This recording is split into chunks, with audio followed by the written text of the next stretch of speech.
Our book today in the Thom Hartmann Book Club is Cokeland, The Secret History of Coke Industries and Corporate Power in America by Christopher Leonard. This is from the preface. On May 18th, 1981, 4 Wall Street bankers traveled to Wichita, Kansas. They went there to make an offer to Charles Koch, the CEO of an obscure mid-size energy company. The bankers from Morgan Stanley wanted to convince Koch to take his family's company public, offering shares for sale on the New York Stock Exchange. Their deal was squarely in line with the conventional wisdom of corporate America at the time. Going public was seen as a natural progression for companies like Koch Industries, offering them access to big pools of money and promising enormous paydays for the existing team of executives. All it required from the CEO was to surrender control. Morgan Stanley, in return, would collect a small fortune in fees. Charles Koch was 45 years old. He had run Koch Industries since he was 32 when his father died suddenly. He was trim, tall, and had an athlete's build. He spoke quietly in meetings and seemed almost passive. The bankers laid out their plan to take Koch public. They revealed what, to most executives at least, might have been the most significant detail. If Charles Koch agreed to the deal, he could earn $20 million overnight. The bankers seemed incredulous when they prepared a confidential memo about Koch's reaction. "He does not want this cash," the memo reported. Charles Koch calmly explained to them why their offer made no sense. His company was breathtakingly profitable. It operated in vital, deeply complex corners of the American energy industry. During the 1980s, Koch Industries was the largest purchaser and transporter of U.S. crude oil. It owned an oil refinery. It employed teams of commodity traders who bought and sold a wildly diverse menu of raw materials and financial products, from gasoline to paper futures contracts. This might have encouraged most CEOs to take their company public. Koch Industries, however, did not want outsiders to know how much money its traders were earning. Taking the company public would expose too many of its secrets. The memo said, certain of Koch's commodity traders are particularly worried that their high salaries, once disclosed to the public, would be used against them by their trading partners. Secrecy was a strategic necessity for Koch Industries. Charles Koch did not want to surrender it. He also didn't want to surrender control. He had a specific, clear vision of how to run his company, and he didn't need Wall Street investors to interfere. If the bankers expected Charles Koch to go along with the conventional wisdom of their time, then they, like so many outsiders, did not understand him. Beneath his low-key veneer, Charles Koch was, at his core, a fighter. He had unmovable ideas about how things should be, and he did not back down when challenged. When he was challenged by his own brothers for control of Koch Industries, he fought them in a bitter legal battle that lasted decades. When he was challenged by members of a powerful labor union during his first years as CEO, he fought them even as they committed an act of industrial sabotage that nearly destroyed Koch's oil refinery. When the FBI and the U.S. Department of Justice launched a criminal investigation into Koch Industries' oil gathering business, Charles Koch fought them with every legal and political tool at his disposal. When a liberal Congress and President Barack Obama sought to impose regulations on the fossil fuel industry to control greenhouse gas emissions, Charles Koch fought them in ways that changed U.S. politics. In each of these fights, Charles Koch prevailed. When Charles Koch dismissed the bankers in 1981, it was just a small skirmish in the larger war to control Koch Industries. After prevailing in that fight, he created a company that was true to his vision. He avoided the snares that entangled many publicly traded companies that report their financial results to investors every 3 months. Koch Industries didn't have to think quarter to quarter. The company thinks year to year. An internal think tank and deal-making committee called the Development Group will sometimes think through a business deal on a timeline measured in decades. This long-term view made Koch more nimble where other companies stumbled. In 2003, for example, Koch Industries bought a group of money-losing fertilizer plants when no publicly traded company was willing to take the risk. Today, those plants are as profitable as a broken ATM machine that spews out cash around the clock. Unlike publicly traded companies, Koch Industries does not pay out rich dividends to investors. Charles Koch insists on reinvesting at least 90% of the company's profits, fueling its constant expansion. This strategy laid the foundation for decades of continuous growth. Koch Industries expanded continuously by purchasing other companies and branching out into new industries. It specialized in the kind of businesses that are indispensable to modern civilization, but which most consumers never directly encounter. The company is embedded in the hidden infrastructure of everyday life. Millions of people use Coke's products without ever seeing Coke's name attached. Coke refines and distributes fossil fuels, from gasoline to jet fuel, on which the global economy is dependent. Coke is the world's third largest producer of nitrogen fertilizer, which is the cornerstone of our modern food system. Coke makes the synthetic materials used in baby diapers, waistbands, and carpets. It makes the chemicals used for plastic bottles and pipes. It owns Georgia Pacific, which makes the wall panels, beams, and plywood required to build homes and office buildings. It makes napkins, paper towels, stationery, newspaper, and personal hygiene products. Coke Industries owns a network of commodities trading offices in Houston, Moscow, Geneva, and elsewhere, which are the circulatory system of modern finance. The book, Cokeland, by Christopher Leonard. You know, every day here on the Thom Hartmann Program, Louise and I and our team, Sean, Nate, Shira, Dave, Chase, Sue, Nigel, Ron, we all work to put together the very, very best show we possibly can. And there's an enormous amount of work that goes into the show. And one of the things that comes out of that is a lot of content, a lot of specific information that we go through and we dig out and, we want to share with you. And Sue puts that into our newsletter every week. And I think you will, if you don't already receive our newsletter, it comes in email every day, about an hour after we're off the air, or maybe a couple hours after we're off the air. And Sue goes through and pulls literally every link to every story that we talked about and puts it into the newsletter. It's free. We don't sell a list or anything. You complete safety and security. There's no charge. There's no nothing. Just, plug in your email address over at thomhartmann.com. And you get signed up for the newsletter. It's all fairly obvious. You'll see it on the website. So check it out, thomhartmann.com. Thank you. Want to connect with the show online? You can find the Thom Hartmann Program on Facebook, Twitter, and Instagram.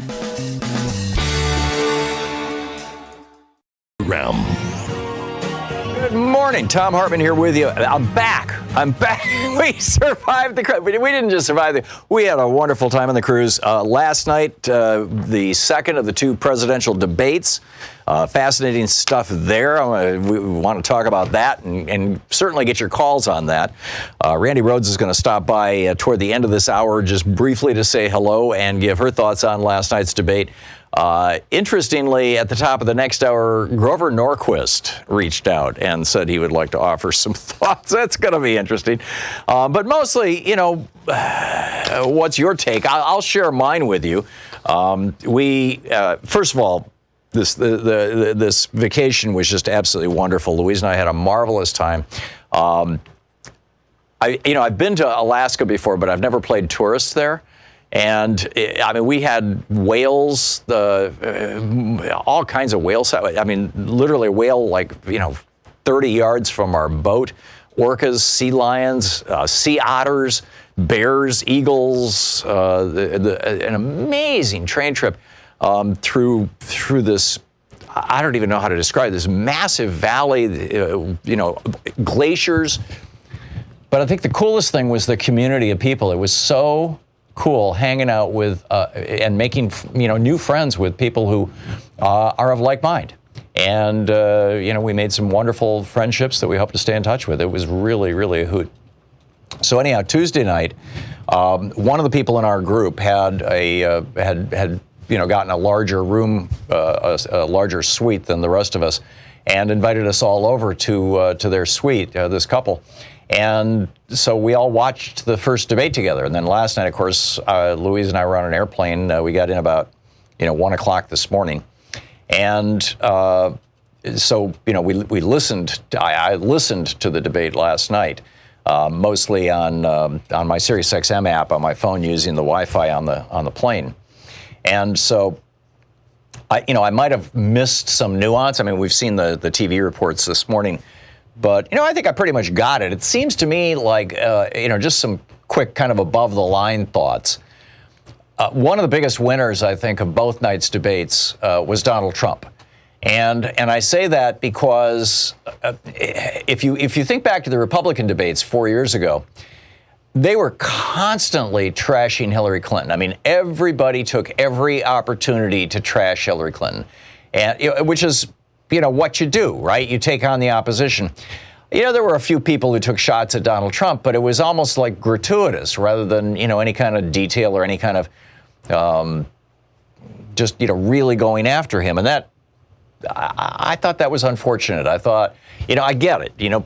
Everybody's trying to take down, well, in this case, it's Biden, take down the big guy. Let's see who can do that. Kamala Harris in the last debates, rocketed to the top because she did a takedown of Biden. And then last night, of course, it was Cory Booker, trying to do the same. I get it. But I think that's the format that CNN put together. And you go back to old presidential debates. I mean, go back and rewatch. It lives on YouTube. Rewatch the old Nixon Kennedy debates, and it was like, how are you going to deal with these issues? How are you going to deal with substantial issues? And Nixon and Kennedy would just lay out their differences. On healthcare, on housing, on education, and now I realize these weren't primary debates, but the whole format of debates. I mean, the Lincoln Douglas. Well, those lasted 8 hours, something like that. The point is, I think that the big winner it was Trump, and the big loser was CNN. CNN and their hosts in this crazy format just looked foolish to me. I thought it was tragic. I really did. We got to know some of the candidates a little bit, but how can you really get to know somebody in a 1-minute soundbite? It just didn't seem to work for me. And Tuesday night I was just going crazy with why are we having a debate about what we can't do? Why don't we have a conversation about what we can do? I mean, John Delaney, I think, really needs to go back to the Republican Party. I realize he's probably never been a Republican, but he certainly was playing one on TV Tuesday night, and it just. And CNN was all over it. I mean, the opening question was, let's talk about how John Delaney wants to pick on, Bernie and Elizabeth, basically. We can't afford health care. After all, there's 34 countries in the Organization for Economic Cooperation and Development, the OECD, 34 fully developed countries in the world. And 33 of them have national health care systems. And we have a for-profit healthcare system just designed to make a few people very, very rich and depriving healthcare from a whole bunch of. This is something I'll be debating Grover Norquist about in the next hour. But it's like this. You don't need to tell me what we can't do. I mean, we're supposed to be the United States of America, right? We're the country that put a man on the moon. We're the country, 3 of them, in fact. We're the country that defeated the Nazis. For God's sake, we're the country that in the modern era, in this millennia, the last one, we're the country that reinvented the idea of a democratic republic. And so I just, I thought that it was interesting, but I think that CNN playing this as a prize fight. It was it's a cage match. Let's throw them all in the cage and let's toss a shiv at one of them and give us some brass knuckles to another. Let's see what happens. It did not seem to me like it illuminated very much for the American people. I'm also, concerned. The CNN in particular. I mean, Tuesday night, in particular. It's you're going to take away people's health care. Literally nobody on stage, and thank God Elizabeth Warren called this out. Hey, we're the Democrats. We're not the ones who take away health care. This is what the Republicans are trying to do. I mean, they've got a lawsuit going right now, down in Texas to take away everybody's Obamacare, to take away health care. This is what Republicans do. And why CNN, it just boggles my mind. Anyhow, we also have some interesting news here. Ted Deutsch, Kyle Cheney just tweeted this. I saw it over on DU. Ted Deutsch just became the 23rd Democratic member of the House of Representatives since Robert Mueller's testimony to call for an impeachment inquiry. Now, this is not calling for impeachment. This is calling for an impeachment inquiry Let's look into what crimes Trump may have committed, high crimes and misdemeanors. High crimes and misdemeanors are defined as behaving in a way that is not appropriate for the office and is not good for the nation. And that's like the definition of the Trump presidency, frankly. Well, anyhow, Ted Deutsch became the 23rd lawmaker to call for an impeachment inquiry, which now means that a majority of the Democratic caucus, a majority of all the Democrats in the House of Representatives have now called for an impeachment inquiry. So we'll see what Nancy Pelosi does with that. Up until this point, the essentially talking point that we've been getting from her is, I'm just counting votes. I'm not going to do it until my caucus tells me to do it. I mean, these are not verbatim quotes, but this is essentially the essence of what she's been saying. And okay, you've got your majority now. Let's have the impeachment inquiry. And Jerry Nadler has just come right out and said, yeah, we want to do this. So we've got that. So far, only 7 candidates have qualified for the next Democratic debate. That would be Warren, Sanders, Harris, Buttigieg, Booker, Biden, and O'Rourke. And O'Rourke seems to be sinking like a stone. People thought of him as the Dragon Slayer. He took on Ted Cruz, but he didn't quite take on Ted Cruz. And we'll see where this goes with him. I'm still wary of, outside of Delaney, I'm still wary of people calling up and saying, here's why I don't like so-and-so. But I would like to know who you do like. Who do you want to see as president? I mean, it seems like it's coming down to basically one of two things. The Democrats this time around are either going to nominate a progressive, and Elizabeth Warren is rising, Bernie is holding steady, and between the two of them, I think that they have probably a majority of the vote. So the Democrats are either going to nominate a progressive, or they're going to nominate somebody who is, quote, a centrist. And this is going to define the future not just of the Democratic Party, but of America. Because make no mistake about it, the Democratic Party is right now, and people talk about, it's a fight within the Democratic Party. Well, it is. And it's a fight to take the Democratic Party back to its values. Keep in mind, it was Lyndon Johnson who brought us Medicare and Medicaid. Back to those core values, things like health care. And Medicaid, Robert Ball, the guy who wrote the Medicare law, is on the record saying, we wrote this Medicare law in such a way that, and he expected to see it in the next decade, in such a way that every couple of years we can lower the eligibility age by another 5 or 10 years until everybody's covered. That was the vision of the guys who wrote Medicare. And then Franklin Roosevelt, of course, brought us not just the New Deal in general, but Social Security and the right to unionize and the minimum wage and long-term unemployment insurance and all these extraordinary things. And, there are many of us who would like to see the party go back to the values of Franklin Roosevelt and Lyndon Johnson. It has strayed far from that. And then there are others who would like to see the Democratic Party basically,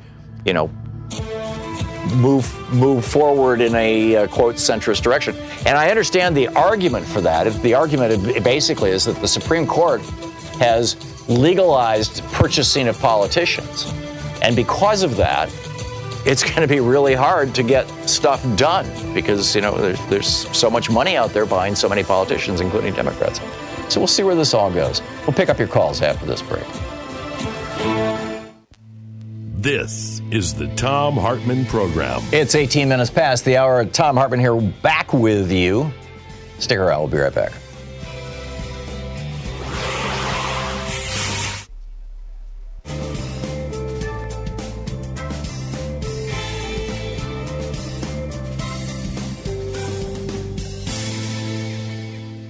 And welcome back. Mike in Fairview, Michigan. Hey, Mike, thanks for watching Free Speech TV. What's on your mind today? Morning, Tom. Glad you went on vacation. Had a good time. I enjoy you guys immensely. My thought was, as I watched that debate last night, like what a Super Bowl. I mean, the auditorium was beautiful, but the idea that CNN acted like they did. Why do we need CNN? I mean, we have a free speech TV, and I'm biased because I love it. Yeah. So 6.5 million people watch it. And Bernie's my man. And I don't want to return that 2020 T-shirt that I bought either. So, the Democratic Party has, and they pretty much, I understand why they went with big networks, MSNBC, CNN. It would be nice to see free speech TV moderating a debate or something like that, and who knows, it may happen. So you're basically, are you suggesting, Mike, that CNN's format in your mind was a problem? Are you agreeing with me on that? Yes, sir. It was just the theatrics of it, I mean, they asked questions that were based on Republican talking points, and then they would cut people off when they would try to get to the crux of their answer. Yeah. And then they started pitting people against each other, which and then the ads for all that medical, I mean, just like Bernie said. You're going to have an ad on here that's going to generate money, medical. Right. It's like, what is that doing there? Yeah, I get it. Mike, thanks a lot. Thanks for the call and, spot on. Barbara in Sun City, Arizona. Hey, Barbara, what's on your mind today? Hi. Well, I think somebody called into another show. CNN hires former Jeff Sessions GOP operative as editor. So the person who ran the S show last night and the night before is Sarah Isgur Flores, a former spokesmouth for racist grandpappy, former Trump Attorney General Jeff Sessions. And in February, they hired her to run their political. And that's who came up. You're absolutely right. I had forgotten about that, but that was kind of a one-day news story, wasn't it? I remember reporting that on this show. Yeah, I mean, and I looked it up, and I was like, didn't they hire somebody? Because I'm on a Dish Network, and I'm on a program where I only get CNN, and I was like, what the heck happened? They've gone completely to the right. Yeah. And then it was in February, and it was like, here it is, and we've got to stop letting the networks run these debates. I mean, back to the League of Women Voters. Let's get somebody neutral to ask the questions and get into a format. And the other thing that makes me insane is that the right wing is just taking corporate money to the trillions, and we're sitting begging for dollars in order to get on the stage. And I mean, without getting into it, what happened here in Arizona with our governor race years ago, and how, we had a Democrat running ahead, and then the Koch brothers put billions into this, race, and we got, propaganda. Nobody had time. Yeah, and that's going to happen again.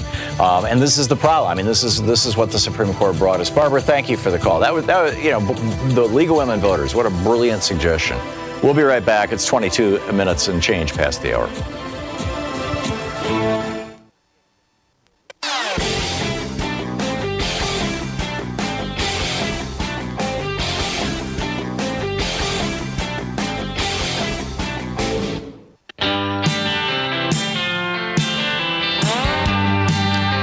Welcome back. Thom Hartmann here with you, live back in my studio here in Portland, Oregon, and a fine place it is. A beautiful morning this morning, walking into work.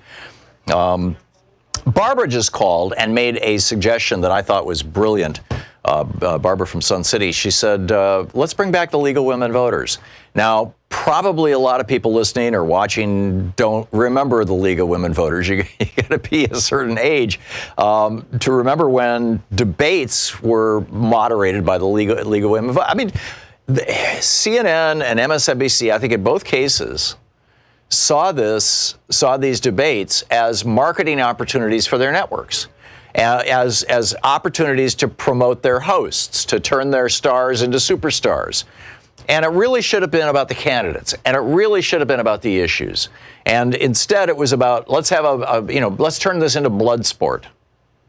And I'm all in favor of having the League of Women Voters or some other completely nonpartisan, completely neutral entity run these debates. I just, So anyhow, AJ in Gainesville, Virginia says here, you say, don't blame CNN. What's up? Hey, Tom. Listen, I agree with what you're saying about the marketing aspect of the cable news networks. I mean, that's what they do. Right. And I actually turned them off and actually found your show because I was sick and tired of all of the whataboutism and all of the Republicans coming on and lying and not being countered or corrected on the shows by the anchor. Uh-huh. So I don't do those shows anymore. But I did see... I'm sorry, go ahead. I did see the debate last night. So all the blame in the world for CNN, but I also want to say it is also the responsibility for people who are running to be the most powerful person in the world to be able to not be manipulated. And everyone on that stage had a right to say, you know what? I'm not going to take the bait and go ahead and answer the question the way that they wanted to. Yeah. I did not like seeing people trying to destroy Obama's accomplishments. Right. And there were a couple of people, in my opinion, that were super aggressive, and that was, what's the mayor of New York? Right, Bill de Blasio. He was also, there were two interruptions last night. One was, about the deportations and against Biden. The other was against de Blasio, where they were yelling out the name of that cop who killed Eric Garner and then got off, basically. And de Blasio still has him on the payroll. Exactly. So de Blasio was way over the top, but I was also disappointed in Kamala Harris because I thought she was too aggressive.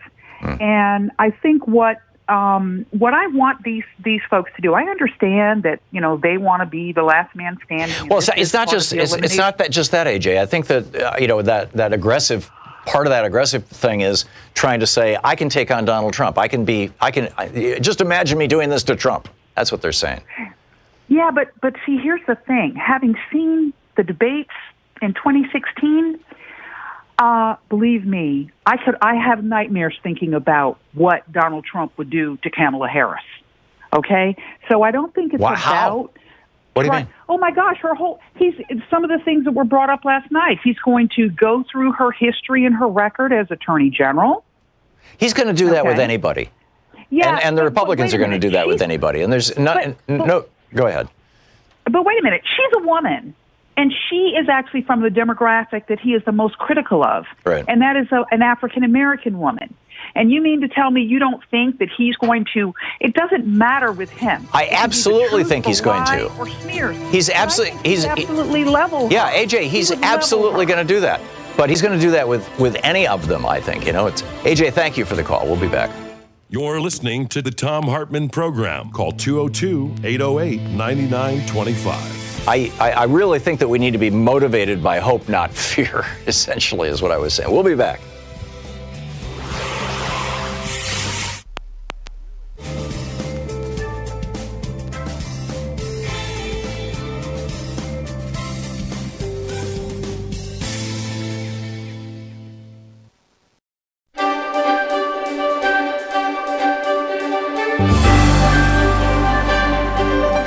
It's the Thom Hartmann University Book Club. Today we're reading from Unequal Protection, How Corporations Became People and How You Can Fight Back by Thom Hartmann. This is from the introduction titled The Battle to Save Democracy. Excuse me. On September 2nd, 2009, the transnational pharmaceutical giant Pfizer pled guilty to multiple criminal felonies. It had been marketing drugs in a way that may well have led to the deaths of people, and that definitely led physicians to prescribe and patients to use pharmaceuticals in a way that for which they were not intended.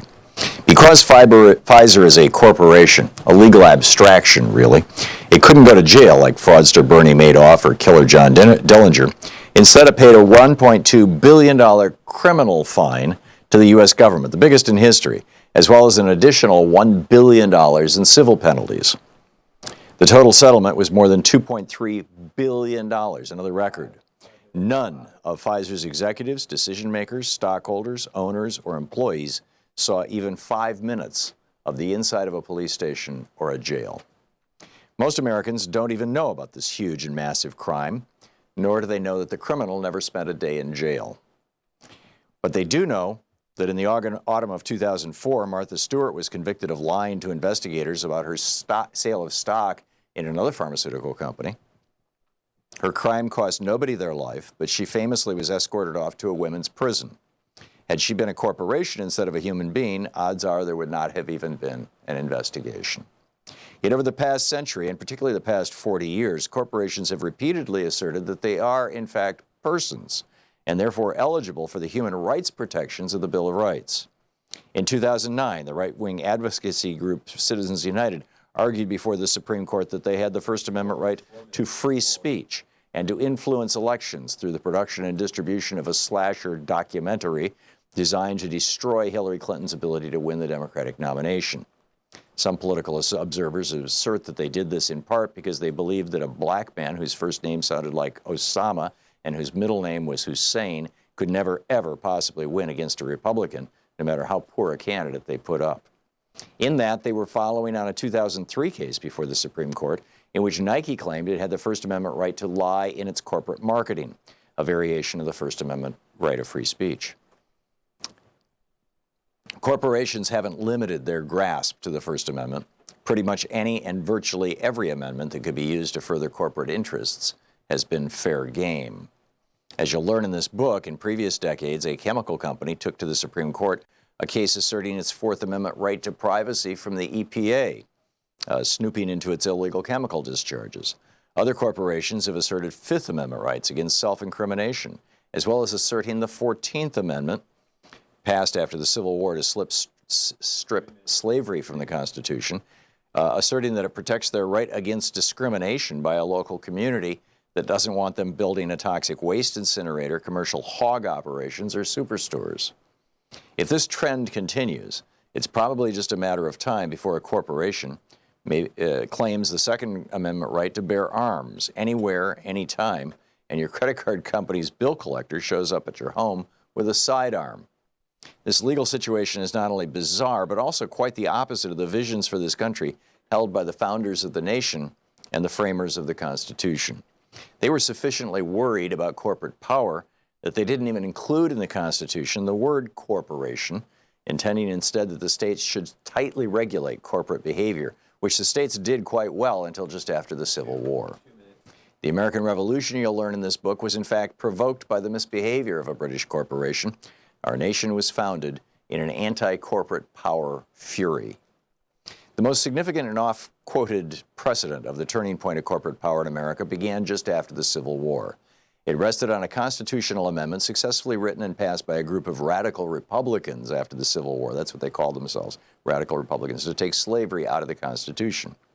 Given that today's Republican Party has, largely since the robber baron era of the 1880s, been the party of big business and the very rich, it's a bit difficult for some people to get their minds around the possibility that the Republican Party started out as a reform party, that for nearly 70 years, from before Abraham Lincoln until just after Theodore Roosevelt left the party to start a third party, had a strong progressive wing. But the Republican Party did. Although Lincoln was, by today's standards, a moderate Republican, he was still anti-slavery, pro-middle class, and pro-labor. In fact, he famously said labor is superior to capital because it precedes capital. Nobody has wealth until somebody makes something. And he was the first president both to use the word strike in public and to actually stop police and private armies from killing and beating strikers. And just like in today's mainstream Democratic Party, where there's a progressive minority that always seems to be pushing the edges, in the Republican Party of the 1800s, there was a very, even by today's standards, progressive faction. The radical Republicans were a splinter group that emerged in a big way from the Republican Party at its founding in 1854. And just after the Civil War in 1866, they gained a majority among Republicans in the House of Representatives, where they had a powerful influence until the faction disintegrated in the 1870s during the presidency of Ulysses S. Grant. They supported the absolute right of freed slaves to vote and participate in government. It goes on from there. Unequal protection, corporate power. Want to connect with the show online? You can find the Thom Hartmann Program on Facebook, Twitter, and Instagram.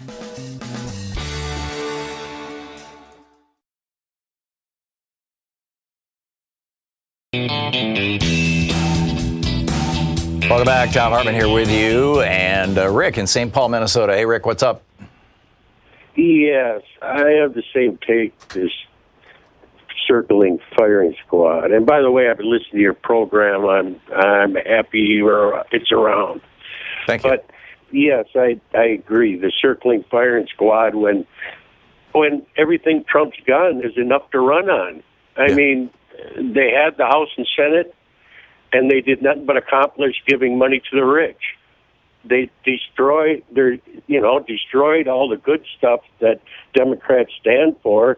And if they'd stick together and all attack what Trump is doing and what Trump stands for, and bring in the Senate, which has stopped a lot of their bills. I mean, there's enough to attack Donald Trump from all views, including, they keep forgetting that the Senate has, and Mitch McConnell, and, they got to fight against the party. I mean, the Republican Party and who they stand for. I mean, and quit shooting each other. Jeez. I mean, you got to gang up on them. That's what they do to you. Now they're calling you a bunch of radical socialists. Yeah. Well, why don't you start calling them fascists? They work for the rich. They represent the rich, the corporate. You got enough to run on his record, and quit attacking each other. Attack the Republican Party, attack Donald Trump. I mean, attack. Well, the format set this up, Rick. This is CNN and MSNBC. They're entertainment businesses. These are not news companies. These are entertainment companies. They make their money selling entertainment packaged as if it was news. And as a consequence of that, when they're given the opportunity to host a debate, they're going to host it as Worldwide Wrestling. They're not going to host it as John Chancellor, or Walter Cronkite sits down with the candidates. I mean, it's. I agree. And attack the media. On how they took the fair and balanced news away from you. Yeah. And now, America, you are now in the hands of them. They're using your radio waves, your media against you, and those are your radio waves. And when they took the Fairness Act away, that's how this corporate money and all the Republican Party is using your radio waves against you. Well, that was a piece of it. Yeah, and the cable also. Rick, thank you. Cable, of course, uses public rights of way, and so the give back that you're supposed to do in exchange for that is, having nonprofit television or community access television. And right now, the FCC is in the process of destroying that too, which is really a whole nother discussion. But anyhow, Scott in Brandon Township, Michigan. Hey, Scott, what's up? Hey, Tom. Hey, welcome back. Thank you. Glad to hear your voice again. And yeah, by the way, Jeff did a great job while you were out. Yeah, in fact, I should have thanked him as the very first thing when I first went on the air, and I was just so excited to be back on it. It popped right out of my brain. Thank you, Jefferson Smith, for doing a great job. So back to you, Scott. So, Mike, you asked earlier what candidate you'd like to see. Well, actually, I'd like to see a Sanders-Warren ticket, and here's why. Sanders is the big complaint against him is he's too old. But he and Warren, if you watched the debates the other night, they had a lot of head nodding toward each other. They were both in step, mostly. I like their ideas. It's time for these things to come. But here's the thing: is if Senator Sanders wins, he is old. He can always step down and go and be the Senate Majority Leader and let Warren take over the reins as president. The problem that I see coming is I don't care who we put up, even if Biden gets in. How are we going to assure that our elections are going to be fair and everyone's going to have their vote counted? Yeah. Well, and this is where Mitch McConnell is doing everything he can to prevent there being any hardening of our electoral systems, because it's quite clear. I mean, all you have to do is read the Mueller report. It's quite clear that several foreign powers. It's not just the Russians. It's also the Saudis. It's also the Emiratis. It may involve some of the right wingers in Israel. There's some other entities that are very interested in playing in our sandbox or influencing our elections for their own particular purposes. And we shouldn't be we shouldn't be allowing that. And in fact, what Moscow Mitch is doing is promoting it. So yeah, Scott, spot on. Thanks a lot for the call. Glenn in Olivet, Michigan. Hey, Glenn, what's up? Hey, Tom. Hey, first person observation, but then I got a question for you. Yeah. During CNN's run last night, I noticed that they was running ads for Partnership for American Healthcare Future, which is a think tank for the healthcare industry and insurance and pharma. Yeah, I thought that was. That's interesting. Yeah, I didn't see the TV part of it. I just heard it, so I was hearing Sirius XM ads, which were completely different. But that's interesting. Okay. Yeah. Yeah. Well, my question for you is, the wealthy, are they exempt from paying into Medicare and Medicaid right now? No. Or would they be part of the process if we went to a nationalized healthcare system? Well, right now, I believe that the amount you pay into Medicare is capped just like Social Security. I could be wrong on that, though. That's really, and you would think that I would know, but it's because I've been paying into it for years and years, and my income has gone through wild swings over the last 30 years. But I believe that it's capped or relatively capped. And, it's not a totally progressive tax. In fact, it's largely not a progressive tax. So, yeah, and this is the suggestion, by the way, that the people who are promoting Medicare for All are saying, let's increase that portion of that tax to cover part of it. But, Elizabeth Warren was saying very clearly, no, it's going to be the billionaires, it's going to be the corporations who are paying the lion's share of it. Well, that's what got me thinking about this. If they're exempt from it at a certain point, or all at all, because they might not ever need it. That would be a huge game changer in keeping the health care for all solvent. Yeah, it absolutely would. It absolutely would. Glenn, thank you. Excellent point. Gary in Baden, Pennsylvania. Hey, Gary, what's up? Hi, Tom. Thank you once more. Pennsylvania. Well, welcome back. Thank you.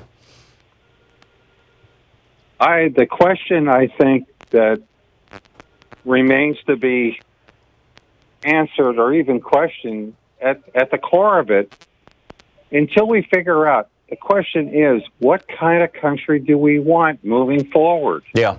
Well, first we've got to figure out what kind of political party we want moving forward.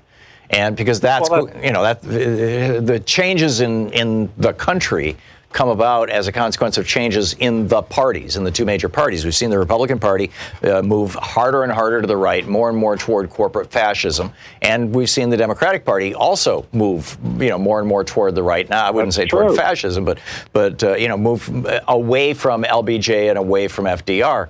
And now we're watching the Democratic Party moving back in the direction of Franklin Roosevelt, one of the most successful presidents, arguably the most successful presidency. It's kind of hard to stack it up against Lincoln and Washington and whatnot, but, in the history of the country. Entrenched greed. Greed has no heart ever. Yeah. And one more thing in closing. Yeah. Did you notice the one and fundamentally financial question was not even mentioned one time? Where is the solution moving forward to solving or even attempt to solving 22 trillion in long-term debt? It wasn't even talked about. Yeah, I'm not quite as hysterical about our national debt as some, but it is. I agree. It is something that we need to be concerned about, mostly because if interest rates go back up again, it's really going to whack us. And all of that debt, by the way, you can put at the feet of Reagan's tax cuts, Bush Jr.'s tax cuts, Trump's tax cuts, and two wars that George W. Bush got us into. One he lied us into, and the other, well, he arguably lied us into both wars. So, yeah, spot on, Gary. Gene in Batavia, Illinois. Hey, Gene, what's up? Tom, thank you for taking my call. I want to say, first of all, I agree with 100% of what you've been saying about these debates, and I thank you for bringing that, because those were my thoughts and feelings as well, and I believe you've tapped into the majority of us. I want to say this, and I mean this with great conviction. I truly believe that there are so many candidates right now that are vying for this ticket. They all have talents that could be used for the next cabinet in 2020. Every single Inslee, I love him because of climate. I see him with EPA. But I feel the winning ticket, and I love Bernie very much. I love him. But I believe the winning ticket to take our country back or move it forward, not take it back to where it was, but to truly have a rebirth would be Warren and Buttigieg. I firmly believe this. And everybody else standing there, I see Kamala Harris as an attorney general. I see, all these people have such great talents that can really bring our country to a level where it needs to be. And I want to thank you for your program. And if anybody should be asking these candidates questions, it should be you. Yeah, well, I have a clear with the legal women, and I'm telling you, Tom, you are so valuable to our country. Well, thank you, Gene. And I have a clear bias. Hear more from you. I think that, frankly, if I was asking the questions, I would be trying to ask them more neutrally. What exactly do you want to do about healthcare? And somebody who goes quack, quack, quack, and then you say, okay, how does that work? How do you fund it? How do you make? And they all have the answers to these questions, but this format does not allow for the American people to understand this. Gene, thank you for the call. You're listening to Thom Hartmann. Visit thomhartmann.com for audio and video archives. We are decompressing, processing, talking about the Democratic debates, the future of the Democratic Party, and the future of America.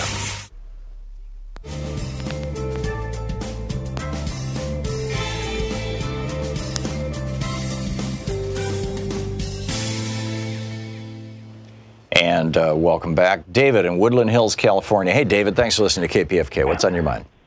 Well, I am enraged by the debate structure, the 30-second time limits, and the self-centered moderators. Tom, one of the candidates could say, Jesus appeared before me last night, and Jesus said, thank you, Senator, we got to go, time's up. Exactly. Or, the building's on fire. Thank you, Senator, commercial break. It's infuriating, and what they should do is they should have a 1 to 2 minute time limit, and when the candidate goes over, instead of shouting him down, say, wrap it up, Senator, and like what you do, when they start to get repetitious, that's when you cut them off. Right.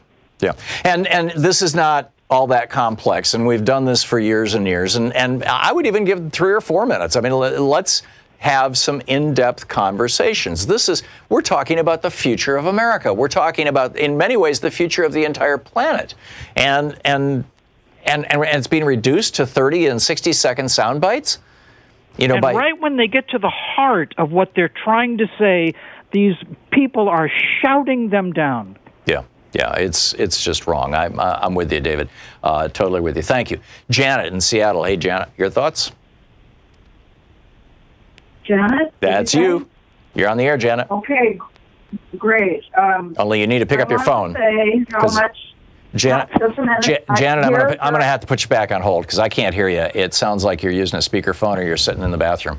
Jennifer in Portland. Hey, Jennifer, your thoughts? Hey, Tom. Thanks for taking my call. I really am back to Bernie and Elizabeth. They're the only two that can beat Trump. I'd love to see them on one ticket. I know that if Biden runs, the Bernie people will never vote for him. It's going to be like the Clinton thing all over again.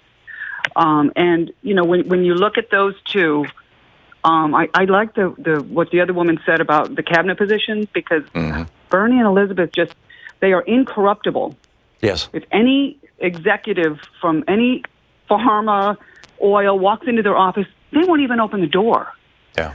They're the only ones that we know are completely incorruptible. And who can fill a 40,000 person stadium with a tweet the night before?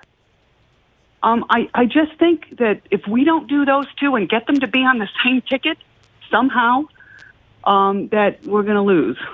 Well, Biden's not going to do it. Yeah, let's. I'm not so we're going to lose. I'm not willing to be motivated by fear here. But I am very willing to be motivated by hope, Jennifer. I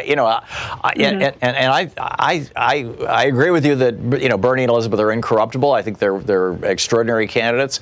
They are clearly the progressives in the pack, and now the media is defining them as such, and that's why I said it's going to be. It's kind of, and Bernie and Elizabeth against everybody else. And in a way, they were the big winners of last night's debate because everybody else was just kind of, kicking each other and yelling at each other. I think that in particular, Elizabeth Warren looked like she was above the fray, and Bernie as well. We'll see where it goes. Jennifer, thank you for the call, and thanks for listening to us. Yeah, thanks for listening to us on X-Ray FM. We'll be right back. Randy Rhodes is going to drop by, I think. Is she? She's not. She went away? I don't know. We'll find out in just a minute. Stick around.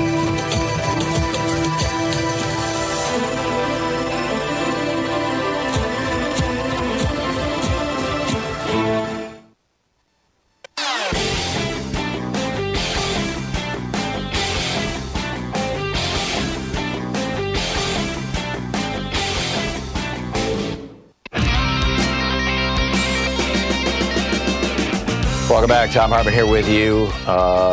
Let's see here. Natalie in Douglasville, Georgia. Hey, Natalie, what's up?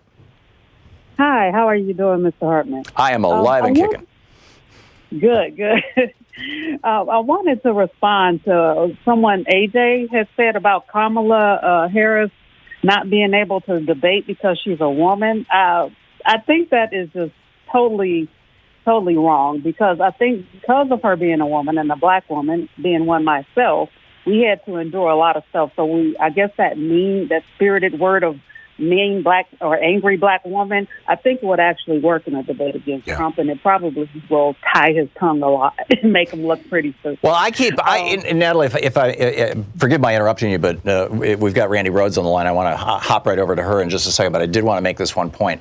On this program in 2008 or in the late 2007, when it was Hillary Clinton versus Barack Obama in the primary, the number 2 or number 3 guy in the California Democratic Party came on this program. He himself is an African-American man and said, don't vote for Barack Obama because America will never elect a black man whose middle name is Hussein. I mean, he just came right out and said it. And when AJ said earlier, oh my God, Kamala Harris, she's black, she's a woman, Trump is going to eat her alive. I'm with you, Natalie. I don't buy that. And I don't think that we can be thinking like that. Natalie, thank you for the call. The great Randy Rhodes on the program. I used to do fill-in for Randy Rhodes on Air America, and I was always grateful for it. Yeah, and wow, Randy, times have changed. Indeed, and congratulations! Your program. You've reinvented your show, and you had it up on YouTube and on the web for for geez, I don't know how long you've been doing it, but now you're on Free Speech TV as well. I'm curious your thoughts on last night and Tuesday night's debates, Randy. Well, the first night was a gang up on the progressive night for the 4 of the 5 moderates that most people had never heard of. Right. Right. And so, I found, like Klobuchar to be Debbie Downer. And, I loved Warren. I thought she had her and Buttigieg, I think, had the lines of the night where she said, to John Delaney. Delaney, yeah. I know. But who really? Okay, what? Right, yeah. What was that? Yeah, but right. I love when she turned to him and she said, why go to all the trouble of running for president if you're just going to stand there and tell us what we can't do? I mean, that was great. And then Buttigieg was great, where he said, they'll call us a bunch of crazy socialists no matter what we do, so let's just stand up for, the right policies. So that was good from night one. Other than that, I got to say, I will say this, okay? Marianne Williamson, she made total sense, right? Mm-hmm. So when you don't want to talk about unicorns and butterflies and, all living things on the planet, that are, she was ready with policy proposals. So I know she's not Angela Merkel, but she is Faye Dunaway in Network. That's who she is. If you ever go back and watch Network, watch for the Diana Christensen character. Oh, interesting. Just the delivery, not the depth of the person, but the delivery. Yeah. It's amazing, and I don't understand why she talks like a Hollywood movie star from eras past, but she does. But she was talking about publicly funded elections and reparations and a clean water supply, and she started making so much sense that I was like, "Am I high?" You know? No, she was making so much sense that they had to cut her off. I mean, this insane format. Bring back the League of Women Voters, right? These were not debates. This was a cage match. This is corporate, okay? Yeah. That's why, between the two nights, the only discussion, and there wasn't really, of Big Pharma was Bernie pointing out, watch the commercials, you're going to see a Big Pharma ad in this debate, and that's why we're not talking about it. Right, at which point Jake Tapper cut him off. Right, exactly. Your time has expired, sir. But you know what, Tom? Personally, I'm inclined to support the health care plan of any candidate who can talk about it without telling the story of their dying friend. Right. I am their friend, okay? I am that friend. Yeah. Everyone listening is that friend. So spare us the drama. Just, tell us, 4% tax, but how much it's going to save us if you pay, $500 a month for your health care. It's $6,000 a year. If you make $100,000 a year, that's going to be a $4,000 increase. You just saved $2,000. No deductible, no out-of-pocket costs, and your prescriptions are covered. Hello. Yeah, but the format, again, did not allow for that. Just asking the simple question, how are you going to pay for that? How are you going to make that happen? How are you going to get it through Congress? I mean, these are the conversations that should have been had rather than, hey, so-and-so, Delaney says, Bernie, that you're a socialist. What do you say? It's like, it's like, here, have some red meat. You know what they do? They make it a reality TV show. That's exactly what they right. do. And it's like Big Brother. Someone's getting voted out of the house. Yeah. Right? And they're promoting their stars. Survivor. Last night was crazy. Yeah, and we have to acknowledge that CNN and MSNBC are not, they are for-profit entertainment companies who package something that they kind of say and pretend and argue that it's news, but it's not news. Watch Network. Yeah. It's on Netflix, I think. I mean, you got to watch that movie. It's like you'll say, "Oh, I see what's going on here," And then last night was like super painful. I mean, they all got in a circle, and all that was missing was Lubriderm and the tissues. Do you know what I mean? This is what Democrats do. If I have to hear that Joe Biden was spectacularly, brilliantly adequate. What is he? Stuart Smalley, I'm good enough, I'm smart enough, and doggone it, people like me. What was that? I mean, and although Cory Booker's line, about you're dipping into the Kool-Aid and you don't even know what flavor it is, that's going to be a GOP commercial. And I can see it now, and it's going to say, what do you got to lose? Yeah. So, and I honestly, I just don't want to hear fact of the matter. I don't want to hear malarkey. I don't want to hear heavens to Murgatroyd. I don't want to hear for the love of Pete. You know what I mean? Oh my God. Come on, man. Forgive me. Come on, man. And he didn't grasp how texting works, okay? Go to Joe.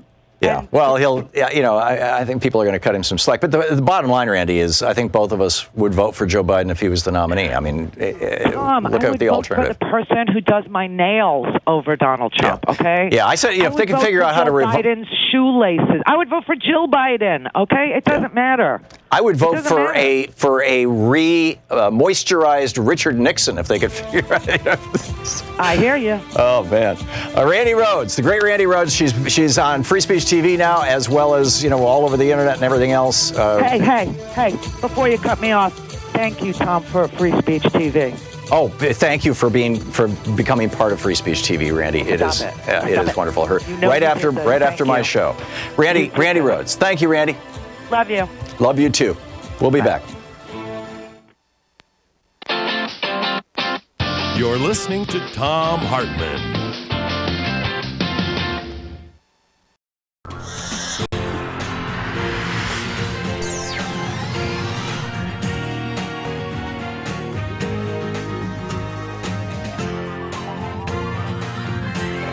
We say fight back!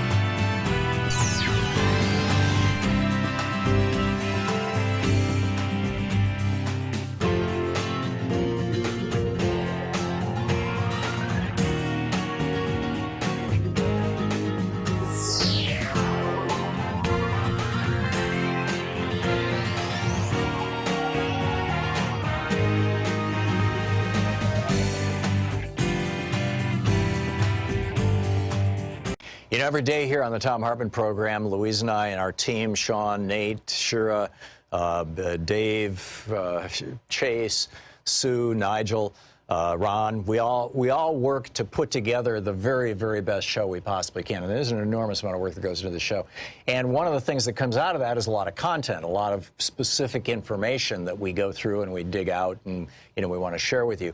And Sue puts that into our newsletter every week. And I think you will, if you don't already receive our newsletter, it comes in email every day, about an hour after we're off the air, or maybe a couple hours after we're off the air. And Sue goes through and pulls literally every link to every story that we talked about and puts it into the newsletter. It's free. We don't sell a list or anything. You complete safety and security. There's no charge. There's no nothing. Just, plug in your email address over at thomhartmann.com. And you get signed up for the newsletter. It's all fairly obvious. You'll see it on the website. So check it out, thomhartmann.com. Thank you.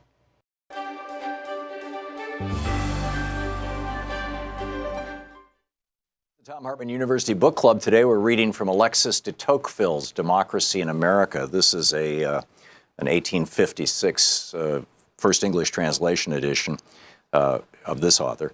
And but you can still get it online. A lot of different booksellers sell it.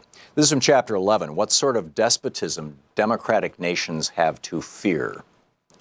I had remarked during my stay in the United States that a democratic state of society similar to that of the Americans might offer singular facilities for the establishment of despotism. And I perceived upon my return to Europe how much use had already been made by most of our rulers of the notions, the sentiments, and the wants engendered by this same social condition for the purpose of extending the circle of their power. This led me to think that the nations of Christendom would perhaps eventually undergo some sort of oppression like that which hung over several of the nations of the ancient world.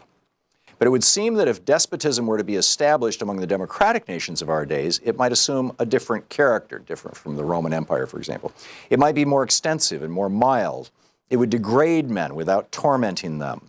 I do not question that in an age of instruction and equality like our own, sovereigns might more easily succeed in collecting all political power into their own hands and might interfere more habitually and decidedly within the circle of private interests than any sovereign of antiquity ever could do. But the same principle of equality which facilitates despotism tempers its rigor.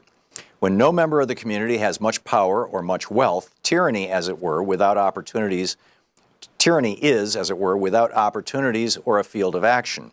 As all fortunes are scanty, the passions of men are naturally circumscribed, their imagination limited, their pleasures simple.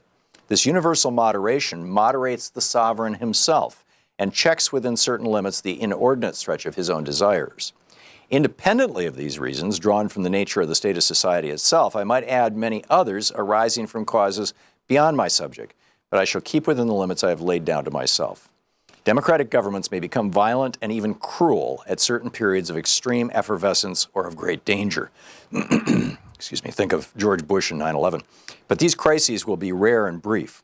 When I consider the petty passions of our contemporaries, the mildness of their manners, the extent of their education, the purity of their religion, the gentleness of their morality, their regular and industrious habits, and the restraint with which they almost all observe in their vices, no less than in their virtues, I have no fear that they will meet with tyrants in their rulers, but rather guardians.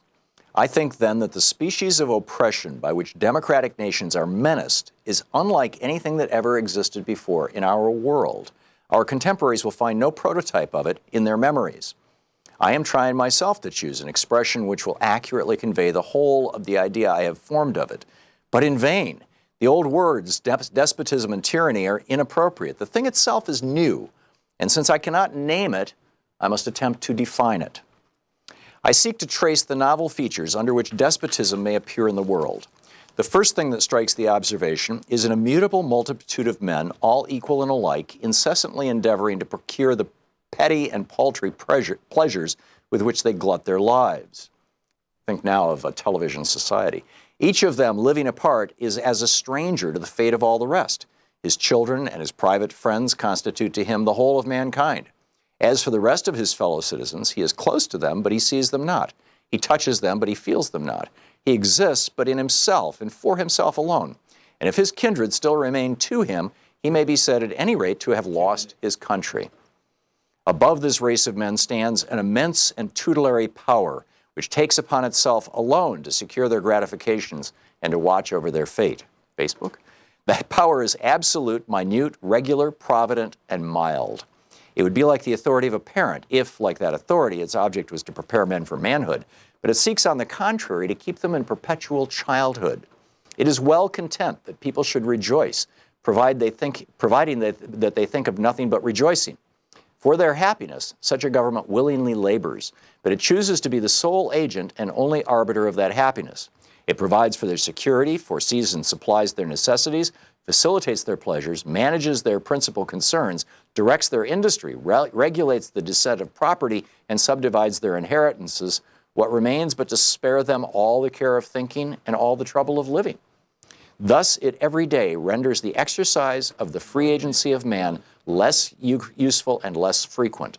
It circumscribes the will within a narrower range and gradually robs a man of all the uses of himself.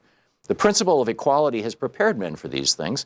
It has predisposed men to endure them and oftentimes to look on them as benefits. I have always thought that the servitude of the regular, quiet, and gentle kind, which I have just described, might be combined more easily than is commonly believed with some of the outward forms of freedom, and that it might even establish itself under the wing of the sovereign of the people.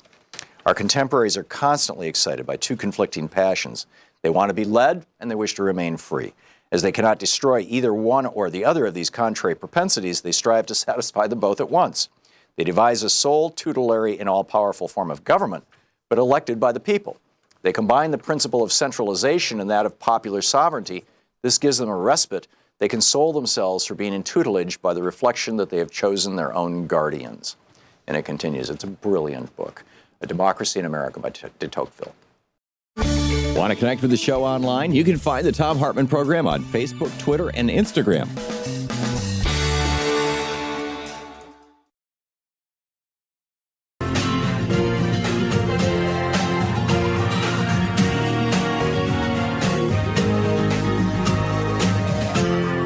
This is the Thom Hartmann Program. And welcome back. Thom Hartmann here with you. We've been talking about the debates Tuesday and Wednesday night, kind of, hashing it all out. I want to broaden the lens a little bit. It seems to me that one of the main themes that has been running through the Democratic debates, and that used to be running through the Democratic Party up until, by and large, the 1980s or 1990s, certainly it was at the core of Franklin Roosevelt's agenda. It was certainly at the core of Lyndon Johnson's agenda with the Great Society, is that there are some things that should not be part of the profit system. There are some things that have to do with basic human rights, basic quality of life, basic survival stuff, life, liberty, and the pursuit of happiness. For example, in the 1890s, this country, by and large, it started in Massachusetts and it spread across the country, but this country, by and large, said education, it's fine if somebody wants to make a profit on education, but this is an appropriate function of government. And so we got, free primary education. Not free in quotes, obviously we're all paying for it with our taxes, but we all decided that society would be better off if we were well educated. And we certainly saw that with college, with the GI Bill. For every dollar it cost us, we got $7 back. So we've by and large, I realize we're moving backwards in some regards on this, and if Betsy DeVos had her way, we'd go all the way backwards. The other one is healthcare. Every other developed country in the world, 33 out of the 34 OECD countries, have all developed national healthcare systems that don't rely on the profit motive. And we have not. And this is something that, there are different solutions, different ways to address this. So, I wanted to get Grover Norquist's take on this. He's the president of Americans for Tax Reform, ATR.org, the guy who famously said he doesn't want to destroy American government. He just wants to shrink it down to the size where he can drown it in the bathtub. Grover, welcome back to the program. Good to be with you. I'm actually from Massachusetts, where the drive to eliminate free private schools, because people were teaching kids, was driven by the Protestant effort to force all the Catholics into government schools where they could learn the right way to do things. It was specifically designed as an attack on Catholic immigrants. No, you're absolutely right, and that was Horace Mann's sales pitch was, to the know-nothings, to the Order of the Star-Spangled Banner was, we'll break the backs of the Catholic resistance with public schools. But that's I think another debate for another time, because that was in the 1890s, and we're really not debating that any longer. But my question to you is, why do conservatives want to work so hard to turn America into a third world kleptocracy? Why is it that everything has to be driven by the profit motive when there's clear, obvious things like healthcare and education that should be in the public domain? I don't know what state you're in. If you think that government structures don't work on a desire for other people's money and accumulate more and more of it, you can call something nonprofit, but you can get rich running for a nonprofit organization, and you can get rich buying and selling stuff to the government, or take a look at the pensions that all the government structures run, much more lucrative than anything that the private sector offers to average citizens. So when you talk about, I'm not hearing an answer to my question, money, I get it. You don't like government. I'm disputing the thesis that you tried to slip into the question, which is that in the world that's not organized by force, the private sector, where if you want somebody's dollar, you give them some service as opposed to send the IRS to take the dollar. So that part of the economy is not organized through force and threat is, in fact, somehow interested in money, and the government isn't interested in money, and people who work for the government or nonprofits aren't interested in money. Take a look at how much university professors get paid, or Elizabeth Warren, $300,000 for how many hours a week. So you can get very rich in a nonprofit or at the government, and you can be driven by cash. And most of the world that you talk about as third world is governments getting rich at the expense of people using tax dollars. And yes, they're third world-ish because they don't have. And you've got Stephen J. Hemsley, the CEO of United Healthcare, took over $1 billion out of that company. The guy before him, Dollar Bill McGuire, CEO of United Healthcare, took over $1 billion out of that company. Every penny that those guys made was made by saying to somebody, no, you can't have that liver transplant. No, you can't have that new drug. No, you can't have that. No, we're going to turn this into profit, and we're going to pay our CEOs. Yeah. But put it in a larger frame here, Grover. Are you suggesting that our fire departments should be run on a for-profit basis, that we should go back to the situation you had before the in the 19th century, where if you didn't have the right shield on your house, the for-profit fire department just drove right on by and let your house burn down? You're dividing things between for-profit and not-for-profit, and I'm arguing that I'm talking about public services. Not an intelligent way to organize. No, simple question. Do you think that fire departments should not be funded by the government? Should fire departments be privately funded? Okay, there are fire departments in some parts of the country that work on contract, but they generally contract to the whole town. So it's a government function, but it's provided privately. Those cost less than the ones that are run by the government and have to compete because they could always be shut down tomorrow and have a government. So your answer is yes, we should move our fire departments to a for-profit basis? Seriously? No, it should be some cities do that, Scottsdale, Arizona, and others, and they've had success with that. A lot of cities contract with other cities. So it's not all one size. I'd like to have people have the option, see what you do. Sure. The drop in deaths from fires comes from the technological changes in smoke alarms and water sprinklers in houses. Where I'm going with this, Grover, is I get your point, and in fact, to a certain extent, I don't totally disagree with your point that. And this is with regard to health insurance. Again, if your house is on fire, we all collectively chip in so that your house gets, the fire gets put out. If your body's on fire, if you've got cancer, I'm saying we should all collectively chip in. But if you want, you're a wealthy guy. If you want to buy an additional health insurance policy that goes beyond Medicare, that gives you private room or even a private suite in a hospital, or gives you helicopter ride instead of an ambulance ride, I have no problem with for-profit health insurance that goes above and beyond basic stuff. But the core stuff of if your body's on fire or if your house is on fire, these are public functions. Okay, well, for most Americans, they do have private insurance, and it ought to be made more available. One of the things that the administration just did this last year was to allow, Obama did not allow, but to allow small companies to band together and buy lower cost insurance. The National Restaurant Association, right, crappy insurance. Asian American Hotel. Right, gotcha insurance, the kind of insurance where some billionaire is going to make a whole pile of money when you discover once you get sick that they're going to cut you off. If you give people the option, right now they don't have something. This is an option that doesn't require people to buy, as Obamacare did, a series of products that they didn't necessarily want, where you have these mandates. The reason why healthcare is more expensive in some states than others is they have higher mandates, which they require and don't give you a choice. You're talking about, and Obama took that and made it national. Yeah, and remember, he so was gonna, no, I get that. So you're promised to reduce. You are specifically saying you are specific. Obama's not here right now. I mean, you're specific. It sounds we are paying the bills when he made healthcare free, and they said it was going to cost $2,500 less for every family. Remember that? That was a promise in the campaign. Washington Post. Medicare Medicaid runs on what, 3% overhead? United Healthcare is 20%. What am I missing here? What you're missing is that your insurance was driven up by Obamacare, costs more, not less, as a result.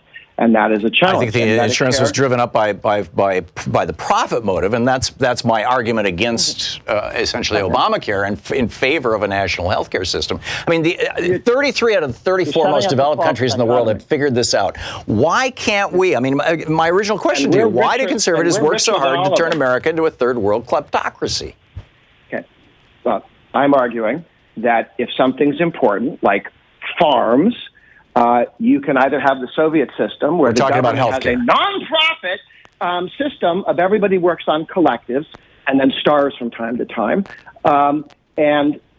Grover, that's a straw man. Come on. In effect, the Soviet Union is not a straw man, and the Soviet system. Nobody is suggesting the Soviet system, Grover. Come on. Geez, where'd you go to college? Well, to the best of my knowledge, Canada has not adopted the Soviet system, and they have a national health care system. It's called Medicare for All. You said if it's important, it has to be done by the government, was the implication, not what you said. And I say you get more food, better food, less expensive food with a system where people own property and work for themselves. You call it for profit, I call it free, where you are free to do what you want, free to grow foods, and people where they say you're a peasant, you live here, which is most of history. You're leaving out all of history, not just the Soviet bloc, but Europe's system with Grover, I'm not opposed to capitalism and stuff. Yeah, you're arguing. If you think you're arguing with a Marxist, I'm sorry. I'm not. But we're talking about health care. We're talking about life and death. What's more important than food? What's more important than food? Do you think the government running farms would do better and have lower costs than private sector? No, I don't. Really? Do you? No. Where in the world? Why do you believe that to be the? What is the industry that gets most subsidized and regulated by the government? Education and healthcare. What are the two things that costs go up and up and up? Healthcare and education. Every time they touch it, the healthcare and education inflation costs are much higher than any other part of the economy. And that's because when the government decides to make something free, it gets very expensive. Most recently, Obama, $5,000 per year swing against what he said. Privatize our fire departments, privatize our police departments, privatize our roads. That's your answer to everything. Literally turn America into a kleptocracy. No, how about you start by getting rid of some of the mandates that price people out of work? How about allowing small companies to get together and buy insurance so that more people can have that opportunity? We're looking at several million people who are going to be able to have health insurance that didn't before. But only 35% of people in smaller companies have health insurance. About 85% for larger companies. Yeah. Grover, we're hitting a hard break here. Making that legal. Yeah. We've hit a hard break. Grover Norquist, President of Americans for Tax Reform. ATR.org is the website. You can tweet him at Grover Norquist. Grover, thanks for dropping by today. You got it. Good talking with you. We'll be back.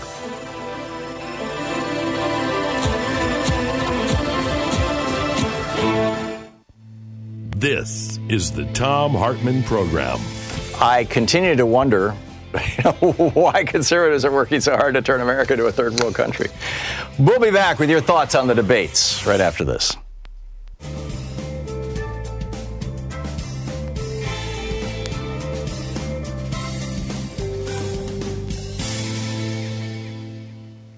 And welcome back. Marta in Big Bear Lake, California. Hey, Marta, thanks for watching Free Speech TV. What's up?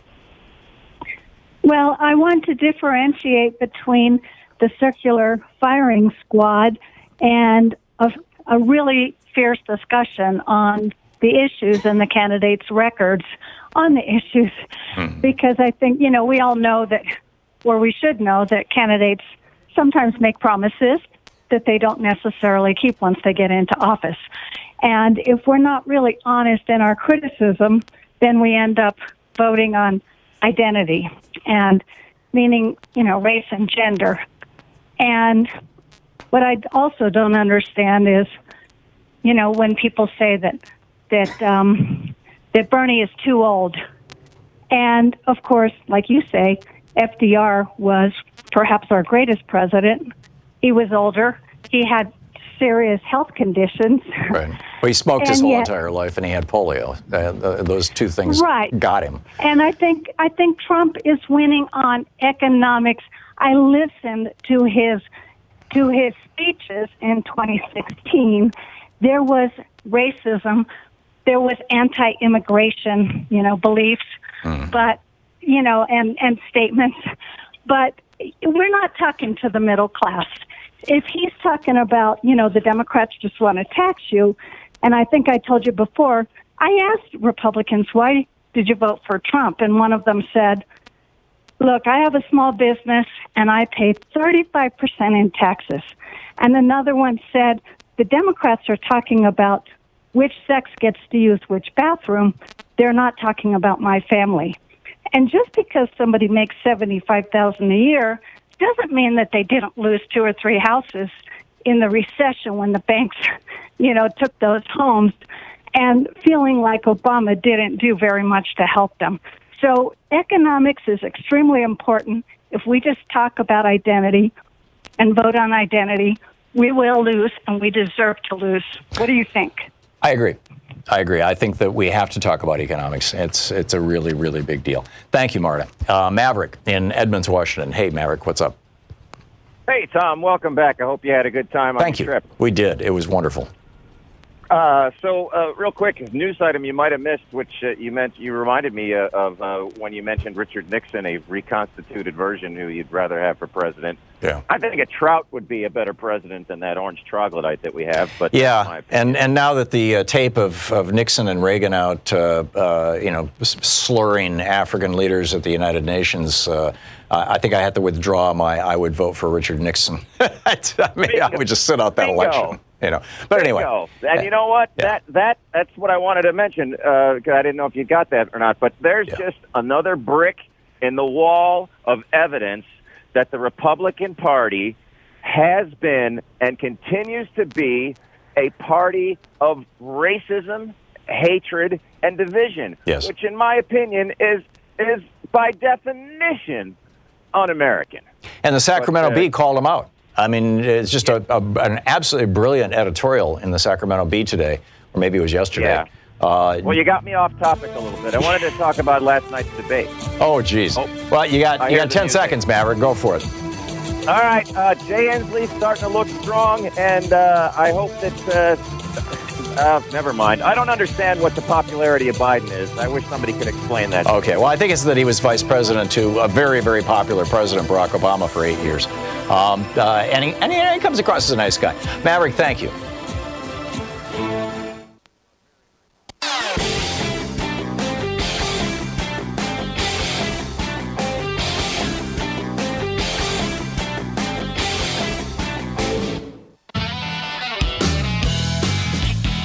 Welcome back. Thom Hartmann here with you.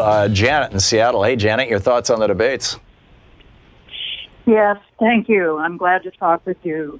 My thoughts on the debate were that I could barely stand it. It interfered with my, my psychic systems So I am really, really enjoying both your conversation this morning and the conversation that Amy Goodman had on Democracy Now!, both yesterday and today. And also, I think that Jefferson Smith is fantastic.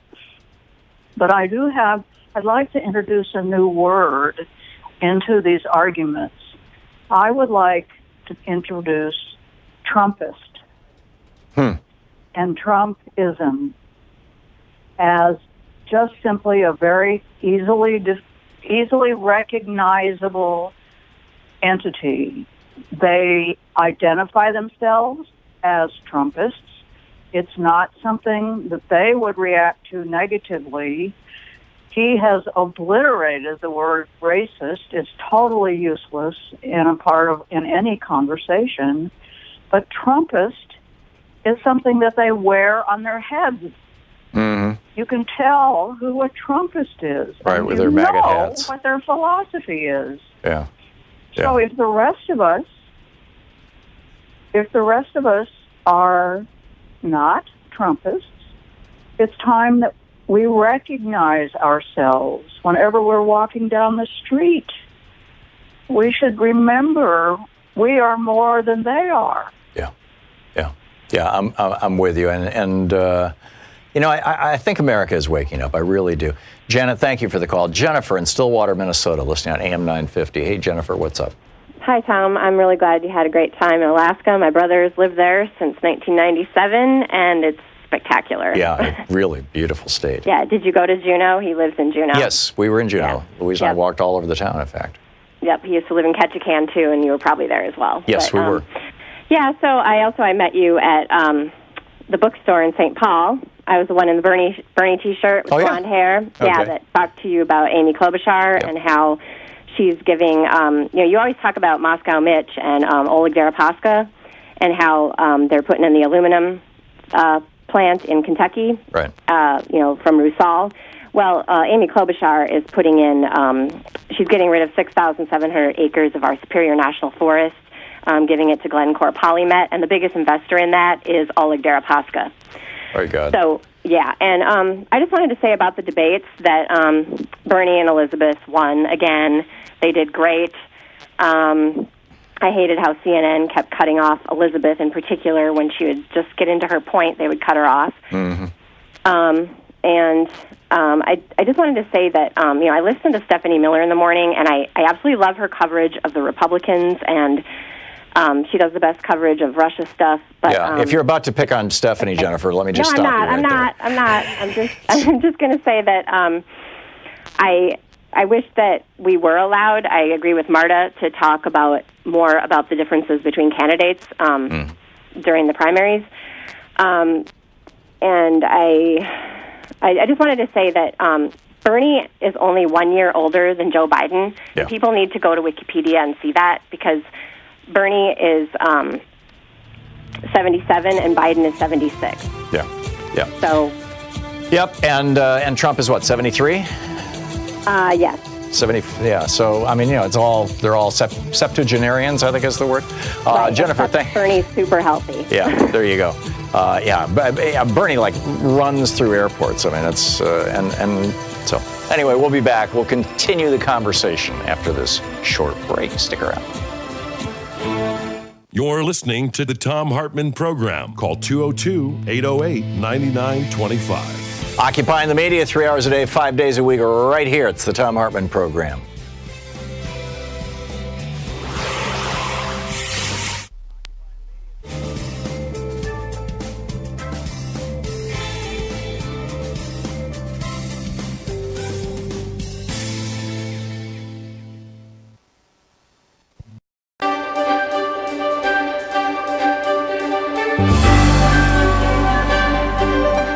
Our book for today on the Thom Hartmann Book Club is Kingdom of Lies, Unnerving Adventures in the World of Cybercrime by Kate Fazzini. This is from the preface. It didn't take me long in my career as a cybersecurity executive to figure out everyone was lying to me. The biggest lie of all came at the very beginning, that cybersecurity is hard, too hard, certainly too difficult for someone who lacks years and years of deep technical training. That is no place for writers. That thicket of incomprehensible jargon alone seemed meant to discourage outsiders like me from entering the field. They told me I could never hope to understand the terminology unless I'd worked around it for a very long time, unless I had a special and complicated certification, unless I knew how to take apart and reassemble a computer, unless I knew how to code in Python and could read it, interpret it, and spot problems on sight. And if I somehow managed to learn the lingo, the learning curve for the rest of it would prove insurmountable. Lies, lies, lies. It's unfortunate because there's a huge gap between the demand for cybersecurity workers and the people available to fill those jobs. I think one of the reasons for that is because people can't imagine themselves doing this kind of work. Can you use a smartphone, make a PowerPoint, think on your feet, ever organize a night out to the movies with your friends that went well and nobody crashed their car to or from the event? Welcome to the 21st century's hottest career path. Are you able to charm the pants off women? Did you escape an abusive marriage? Have you ever hosted a toddler's birthday party at your home? Honey, I want you on my cybersecurity team. After reading the stories in this book, you will understand that what makes cybersecurity complicated is the complexity of human beings. So if you know how to deal with people, you can handle internet security. If you understand what makes people tick, not only will you be able to recognize a threat, you'll be one step ahead of your adversary. During my career as a cybersecurity executive at multinational corporations, a journalist for Wall Street Journal and later CNBC, and a professor at Georgetown University, I've met a lot of fascinating people. From the hackers who perpetrate malicious attacks to the security professionals who try to prevent these incidents from happening, and the alphabet soup of government agencies that do damage control. At the end of the day, they're all fathers, sons, mothers, sisters, and spouses. In other words, people just like us. Yes, the white hats cross paths with black hats and change alliances more frequently than you might expect, but they're driven by the same desires as the rest of us, even if sometimes it feels as if everyone in cybersecurity is allergic to the truth. As a professional, I was told a great many lies about the field I've grown to love so much. After becoming a journalist on the cybersecurity beat, I was told even more. Here are a few. Let me introduce you to the hacker community. This lie is usually delivered with a wink and a nod from someone who thinks they know every hacker on the planet. The truth of the matter is there is no hacker community. Sure, the guys who make a splash at the big annual conferences might say otherwise, but every country, every state, every faction, every identifying group has its own community of people who hack computers. Some of them are extremely conservative. Others are massively liberal. Some fall in between. Some wear suits and ties and work as lawyers during the day, while others look like everyday citizens and have great people skills as they pursue the idiosyncratic agendas. Some are good guys who got fed up with low pay and boring duties and became criminals. Some are criminals who ended up being good guys. Many start and end their careers on either end of that spectrum. Some, including many you'll meet in this book, are extremely proficient hackers who have no time or inclination to identify with any community at all. As a journalist, I was astonished at the number of people who came out of the woodwork to offer me exclusive access to the hacker community. I couldn't help but notice that the members of the source's hacker community were often people just like him or her. My point is there are many different types of people working in this field, and I can guarantee you that a lot of them are exactly like you. Here's another lie. He's a luminary in the cybersecurity field. He's probably not. Fame and luminescence don't typically intersect in this field. The people I've met who are actual geniuses aren't famous, and most of them don't have social media profiles. They tend not to pontificate on areas outside their expertise. The people who are constantly headlining conferences and who are so often offered up to me for interviews have less insight than those who stay underground. Anything a high-profile hacker is willing to share typically carries with it a massive and crystal clear agenda that I've learned to spot from a mile away. Even if a conversation is off the record, the intel coming from a top government official or other marquee corporate cybersecurity name carries little novel information. The only people who have illuminated the way for me in this world, and in this book, have been genuine practitioners who never held a C-level title. You've never heard of them, and because I've changed their names to protect their privacy, you probably never will. They are luminaries not because of the degrees they've collected or the events they've headlined, but because they carry a lantern that guides the path for others. These types of people typically don't have a public relations team. One of my favorite lies, he doesn't know what he's talking about. This one is usually delivered by someone who asserts that he or she knows the cybersecurity field better than anyone else. These people will brag that they know what it's like to be a hacker and can do things that no one else in the room can do. I'm always wary of those who try to establish their bona fides by discrediting the expertise of other cybersecurity professionals. The depth and breadth of this field is so vast that anyone who works in it is an expert at some part of it. And I have yet to meet someone who is an expert at all of it, not even close. Every view of an incident is informed by the reviewer, what he sees, what her level of expertise is, and that changes over time. It's like asking someone who lives in the Plaza to describe Manhattan.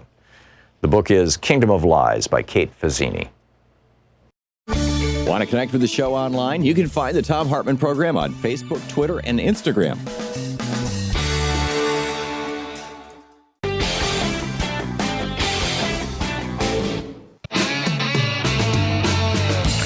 Welcome back. 34 minutes past the hour. Thom Hartmann here with you. Cliff in Santa Clarita, California. Hey, Cliff, what's on your mind today? Welcome back, Tom. Thank you. Jeff Smith, excellent replacement when you're gone. I really like his perspective. Thank you. I agree. I think the corporate CNN format, it was very rude and annoying.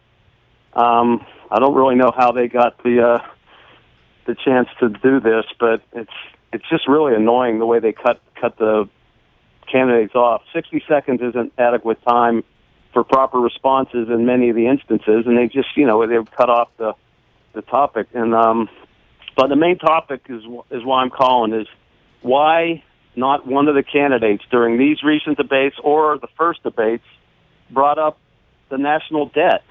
As we know, when the Democrats are in power, the Republicans scream about the debt, the exploding debt. They want to cut social programs.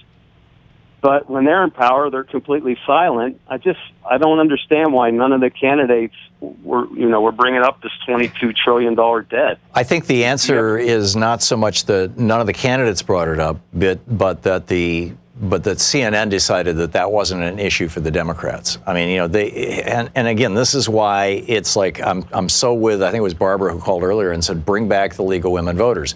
It's a nonpartisan group that is not trying to promote the careers of their TV stars, and should be running these debates. I think the real horror, as I said when we opened the show an hour ago, I said in my opinion, the winner of the debates was Donald Trump, and the loser of the debates was CNN, and frankly the Democratic Party, Democrats as a whole. And this is not the fault of Tom Perez or anybody else. It's just this is the system that we have now, and that we're essentially stuck with.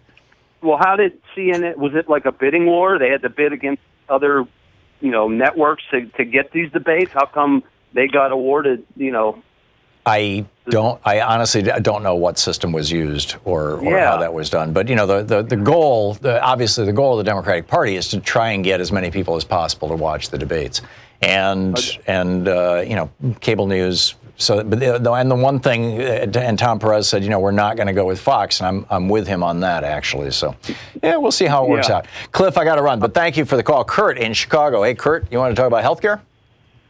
Yeah, Tom, thank you so much for taking my call. I was listening to your conversation with Grover Norquist, I think it was, and it's maddening having a conversation with them. He's arguing against the government, and he's arguing for profit. And I would have asked him, well, what about vaccines? Corporate profit makes no profit on vaccines, so the government has to step in. When I go to the grocery store, I would like everyone to be vaccinated because every item on the grocery store shelf that I touch might be touched by someone else. And if they're not vaccinated, then that's a problem. Yeah, well, that's an argument not just for vaccine. Your argument is the argument for why we should give health care to everybody who's in this country, whether they're here legally, illegally, from Mars. It doesn't, well, not from Mars, but you get my point. If somebody is walking around sick, I don't want them in my space. I want them to be healthy if they're going to be in my space. And if I'm walking down the street and somebody is coughing tubercular bacillus into the air around me because they are, quote, an illegal immigrant and therefore don't have access to health care, then I have a public health emergency. Anyhow, back to you, Kurt. Exactly. I'll give you another example. I work in the healthcare industry, and I know that they always argue, the conservatives argue for letting health insurance companies sell across state lines. Right. Well, I'll give you a very brief example that in Illinois, where I am, the legislature passed what they call step therapy legislation, saying that when your doctor prescribes a medicine, the health insurance company cannot say that you have to try a lesser or inferior medicine first. The doctor gets his say. Well, the insurance companies have figured things out. So, for instance, Five Guys hamburger chain is located, I believe, in Virginia. They now say, well, we're incorporated, and these people who work for Five Guys are getting their insurance through our company. We're in Virginia. We don't have to follow that law. And that is the classic example against these conservative or Republican views where they say, let everyone incorporate in any state they want. They all congregate in a state where they have favorable legislation, and the consumer, the individual, or the patient loses. Well, this is exactly what happened in the credit card business. Back in the 70s, all the credit card companies moved, reincorporated themselves in, I think it's North Dakota, because they have the most liberal banking laws, the least restrictive laws regulating the issuing and whatnot of credit cards. And that's why they're all North Dakota companies. And if you could buy health insurance across state lines, some state would get corrupted by big bucks. I mean, if you got national banks, just like you had national, if you had national health insurance, and we do, they could afford to buy a single legislature and then use that as the standard for the entire country. Yeah, that's an excellent point, Kurt. Thank you for calling and making it. Rizwan in Walnut Creek, California. Hey, what's up? No, I was just going to comment on the previous guy who was going on and on about the benefits of free market healthcare system. Well, we tried that, and this is the mess we're in because we really don't have a free market healthcare system. We have 4 or 5 big companies that have bought out all the competition, and they sit together, they have a power, and they fix the price among themselves. So it's not really working like it should be. So no wonder that we are in this big mess. And to say that it is going to work, well, we have plenty of countries that have a hybrid system, both the government and the non-government system, and they work just fine. Yeah. And the healthcare system is fantastic. Germany and Switzerland is a good example. Right. Whereas in Switzerland, they took the profit away because they tried the for-profit model and they realized that the people were getting ripped off by the insurance company. Yeah, there's something like, is it over 30 or over 100 not-for-profit health insurance companies in Switzerland? You have to buy health insurance. That's the government mandate, but Switzerland does not have a single-payer system. They're kind of the exception in Europe, and it's not a socialist system. Go ahead. True, they do have a hybrid system, but the people who are absolutely at the lower end of the, income, they do get a guaranteed health care system from the government. Yes. They are guaranteed. They are not left out. Right, but the government is paying one of these nonprofit companies. And I remember in Michigan, I grew up in Michigan. The first couple businesses I started were in Michigan. And we had, all of our employees back when we had the herbal tea company, we had 18 people working for us, and all of them were covered by Blue Cross Blue Shield. And at that time, in order to be a health insurance company in the state of Michigan, you had to be a nonprofit. And in order to run a hospital in the state of Michigan, you had to be nonprofit. And medical costs were much, much lower. My recollection is it cost me about $35 per month per person to insure all of my employees. Exactly. And my sister got quite ill in Canada. And she was not in the Canadian system, in the Canadian healthcare system. And I saw the facility in Canada when I was there visiting her. Yeah. The facility was state of the art, way better than the facilities here. Oh yeah, absolutely. I was amazed how good it was. Absolutely, and I was in Australia back in 2001 in October. Whatever it was. Just before 9/11 anyway, in Australia, and I got really, really sick. I'd been out in the Lockhart River area way up north and picked up Giardia, this god-awful intestinal parasite. And, they treated me because they didn't want me walking around sick in their country. And, particularly if I was potentially contagiously sick. And, and it cost me $20. I mean, that was the total cost of everything. And, several doctor visits and 2 different pharmaceuticals because it's really hard to kill that bug. But, thank God it's long gone. So, spot on, Rizwan. Well said. Rob in Mesa, Arizona. Hey, Rob, what's up? Yes, hi. I just want to talk about the healthcare and just saying you talk about a rigged system. Yeah. We have a rigged system in the healthcare system. Your guest was on, and it just flashed me back when he said, well, companies should be able to pull their people together and buy the health care they want. That's the way it was. I had a father-in-law that worked for one of these small companies. He had 2 heart attacks, survived them. But guess what they were trying to do then? Get him to retire because it drove up the cost for everyone in that small company. Right. And the fact that it's rigged is very easy because, it's set up so, you have to most people get their health care through a business. Why is that? I don't get my auto insurance through my employer. Why do I have to get my health care? And if you think about it, you get ripped off because you as the employee, instead of getting a wage where they just pay you and you go out and find your own health care, your company basically says, oh, we're going to pay for half of it or whatever proportion. They basically get your write-off for your health care. That's correct. So, but really what it is, Rob, and it's not quite as pernicious, or at least it didn't start out in a way that was quite as pernicious as you're describing.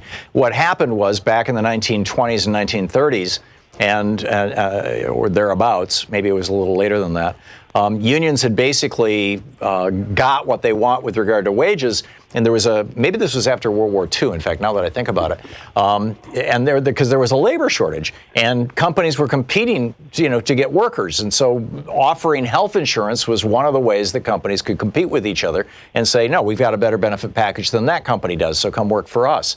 But that was back in the day when you got a job out of high school and you stayed in that job for 40 years and then you retired. And that's not the economy that we live in right now.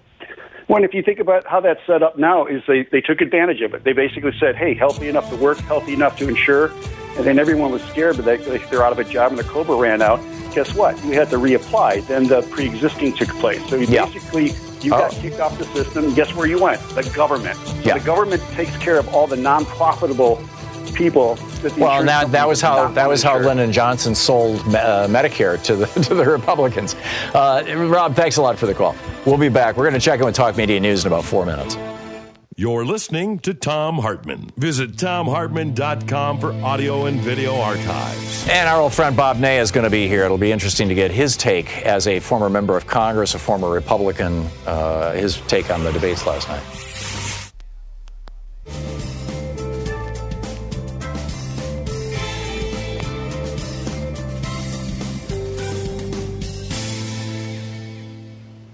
And welcome back. Lee in Tucson, Arizona. Hey, Lee, thanks for watching Free Speech TV. What's up? Hi. Yeah. I wanted to make just a couple of quick points about single payer, since I'm heavily involved in being an activist in that and have been for about 15 years. One, when you talk about the other countries that have these hybrid systems, keep in mind that over there, they have... Whenever they have that, they are heavily regulated by their governments. That's right. That's something that will not fly here. Our Congress is too corporate-owned. There's no way they're going to regulate or be able to regulate. So that's the one reason that it actually can work over there, whereas it would not work here. And it will just be a folly to try to do that. Over here, if profit is involved, it is like a cancer. They find ways to get more and more and more of our money. The other point about that is, why should we ever introduce a middleman? Insurance, the health insurance companies do not provide any health care at all. All they are is financiers. They only hold the money, they hold our taxpayer money until it's needed to pay to a provider for actual health care. Right. Our government can do that. Why add another layer of administrative bureaucracy that costs a fortune and also has to give profits for their investors to that mix? Well, apparently because of farmers. Because of what? I mean, Grover Norquist, he was like, oh, it's the farmers. I mean, it's like, what? Wait a minute. That's right. Yeah. But the main topic that I really wanted to address is that when we look at these debates and we wonder why CNN got this, etc. Well, it's for one reason. It's because the DNC, the Democratic National, the leadership of the Democratic Party, the Democratic National Committee, they chose this. And the reason they chose this is because they're all very wealthy, corporate-owned, and because the Democratic Party, unfortunately, and this is the most important point, unfortunately, the Democratic Party is a hierarchy. It is a top-down organization. It is not grassroots. If it were grassroots, if the actual majority of the party who are progressives, if you talk to the people on the ground, they're progressives. But if they had more say so in it instead of all the money that talks in that party, and were making the decisions, it would not be the debates through CNN. It would be something like League of Women Voters, etc. Yeah, so I get your point, Lee, and I think we're going to need to address the way that our parties are set up. The Democratic and the Party way to needs address be that, Lee, is to changed. get inside the party. I am. I'm a precinct committee person. God bless you. but we have very little power because we haven't got the money. The money is coming from the top down, and that's why it's so important for us to let people know that this is going on. That's the Pelosi's and the Bidens and the people at the top. Lee, you just faded out on me. I'm still here. Okay. Can you hear me now? Yeah, I can. Yes. Okay, that the people at the top with all the money are making these decisions, and that's what people need to know so we can start doing something to change this party. If lightning strikes and we get a real progressive as the standard bearer of our party, I think that there's a very real possibility anyway. I think, frankly, a probability that will change, but we'll see. Lee, thank you for being a precinct committee person. God bless you. Honestly, that's good stuff. We'll be back with Bob Ney right after this.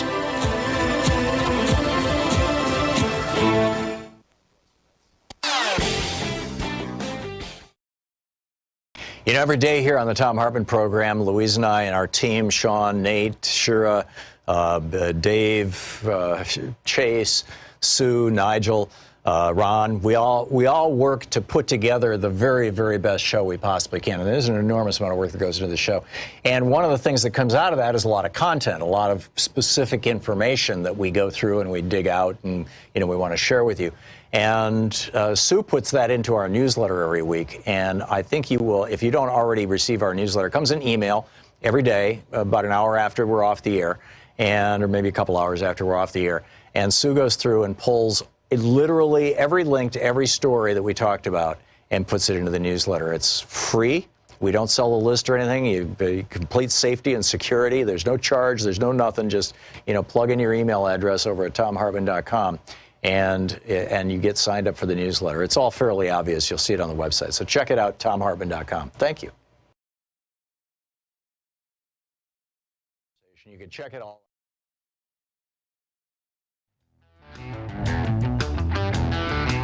So let's check in with Talk Media News and find out what's going on in the world today. This report brought to you by goatsfortheoldgoat.com and Loving What You Do. Ellen Ratner's new book. On the line with us is Bob Ney. Bob, as the author of Sideswipe, former congressman from Ohio, as a former Republican, as a former congressman, and as frankly, in my opinion, one of the most astute political observers that I know, I am really interested in your take on the debates last night and the night before. Well, yes, Tom. I've been watching, intently all of them. And the night before, I felt that it was and this is how I worded it in the press statements we put out to the stations. It was the progressives versus the progressive moderates. That's the way I deemed it, because they were trying to separate some of them themselves from Bernie Sanders and Elizabeth Warren. And I felt that the arguments over Medicare for All are really wasted arguments because now the other candidates are coming up with, quote, their version of it. And they need to not fragment themselves. I mean, I understand that the Democratic Party is not a, one-sided deal and everybody has to do the same thing. But on the issue so important to people, I was watching with a bit of dismay at the fact that, everybody was trying to outbest themselves on their version of it. And then it boiled down to the terribly false question that CNN asked, which was, they asked it this way: yes or no, are you willing to raise taxes on the middle class? It's not an issue of raising taxes. And I thought Bernie Sanders very appropriately slapped Jake Tapper for that one. Yeah, so, Republican talking point. Yeah, so I think that, again, there's a difference of opinion, but I think that they have to be very careful in these debates, and it's like last night, that they don't eat their own for lunch. Have your disagreements and things, but don't feed into the entire, Trump questions on how they look at Trump and how he will question what the progressives want to do. That's not how they can run this campaign. They have to have their mantra, sell it to the people. And so I saw some fragmentation there that I thought really wouldn't happen, but it did. Yeah, it's unfortunate. Everybody saw Kamala Harris suddenly rise in the polls because she kicked Joe Biden in the shins a month ago, and I think everybody thought, oh, it's my turn to kick somebody, and that's how you get to the top of this pile. And frankly, the format and the questions lend to that. I mean, if you've got 30 or 60 seconds max, what are you going to do? I mean, you can't seriously talk about policy and that kind of, and I don't think this serves the public interest, frankly. Oh, I think it's terrible. And CNN, corporate media, CNN was standing there, and they were just wanting, the night before particularly, wanting the fight to occur. Yeah. And I love when they said to Williamson, they said, well, Elizabeth Warren said this about you, and she looked at whoever it was and said, well, she didn't even say my name. And I thought, okay, CNN made it so obvious they wanted the sexy, spicy fighting. Right. And so, again, differences of opinion, but when some of the people are trying to outbest themselves and say, they don't want to say they're the moderates, but I'm calling them the progressive moderates. Yeah. And they're trying to distance themselves, and they're not going to get anywhere, frankly, above their 1% doing this. Yeah, it's a sign. On the other hand, I think what we're seeing is a very consequential sign of the party turning back to its FDR and LBJ roots. Yeah. The incredible impact that Bernie had 4 years ago, echoing right through the party right now. And those are all, in my opinion, good signs. Bob, what else is going on in the world? Well, I am looking at almost with amusement. The Senate has passed the grand budget deal. And the reason I say amusement, when I was in Congress, Tom, and Bush was president, and Clinton, it was what I called the yawn vote. You raised the debt ceiling, you yawned a little bit, and you went to dinner. I call it the yawn vote. When Obama became president, it became the end of the world vote. Right. You're going to raise the debt ceiling, going to destroy the country. It's finished as we know it. And now it's just passed. It's got Mitch McConnell, supporting the proposal. And it's significant because, not because of what they're doing on the budget, as much as the fact that the Republicans have now themselves removed the issue of the Democratic side being not responsible. Obviously, but Bob, some of the stories I've read have been kind of ambiguous about this, and I have not been, in the center of the news scrum here for the last week because Louise and I were on this cruise to Alaska. But does this budget that was just passed have a $300 billion increase in spending, or does it have a $300 billion lift in the debt ceiling? I saw the $300 billion, and I thought, if there's a $300 billion increase in spending, that's massive government stimulus. And I noticed on Axios this morning, they said that government spending in the last quarter was up 5%. I mean, it sounds to me like Trump is just trying to pour money into the economy before the election. Well, he is. It's a 2-year budget deal, first of all, which the budgets are, they're 1-year budgets. Right. It's a 2-year budget deal, and it's going to raise federal spending by $300 billion. That's huge. And that way, they don't have this squabbling over the fiscal issues as much because there's going to be, more money out there. But Obama's stimulus that got us out of the crash was only $500 billion after you take out the tax cuts. I mean, correct. So this is just a huge stimulus, and nobody is talking about it in those terms. No one. Now, in September, the conservatives will go nuts. Yeah. Yes. We'll see. Bob Ney. Bob, always great talking with you. Thanks so much. Thank you, Tom. We'll be back. It's coming up on the top of the hour here. Stick around.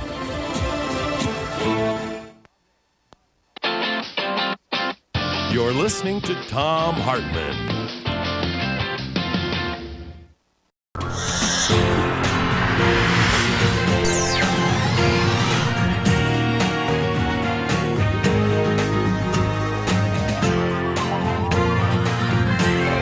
We say fight back!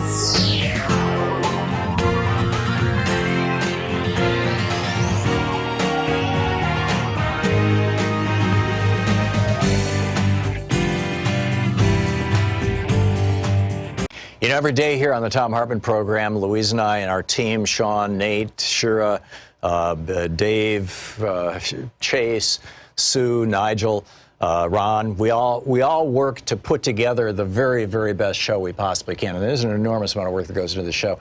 And one of the things that comes out of that is a lot of content, a lot of specific information that we go through and we dig out and, we want to share with you. And Sue puts that into our newsletter every week. And I think you will, if you don't already receive our newsletter, it comes in email every day, about an hour after we're off the air, or maybe a couple hours after we're off the air.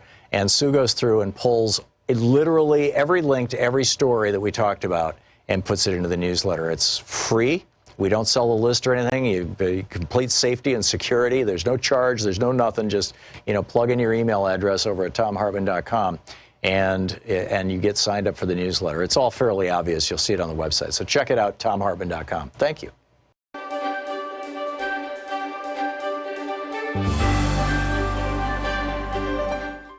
It's the Thom Hartmann University Book Club. Today we're reading from The Undercommons, Fugitive Planning and Black Study by Stefano Harney and Fred Moten. This is from the introduction. It starts with love, exchange, fellowship. It ends as it begins, in motion, in between various modes of being and belonging, and on the way to new economies of giving, taking, being with and for. And it ends with a ride in a Buick Skylark on a way to another place altogether. Surprising, perhaps, after we have engaged dispossession, debt, dislocation, and violence, but not surprising when you have understood that the projects of fugitive planning and black study are mostly about reaching out to find connection. They are about making common cause with the brokenness of being, a brokenness, I would venture to say, that is also blackness, that remains blackness, and will, despite all, remain broken, because this book is not a prescription for repair. If we do not seek to fix what has been broken, then what? How do we resolve to live with brokenness, with being broke, which is also what Moten and Harney called debt?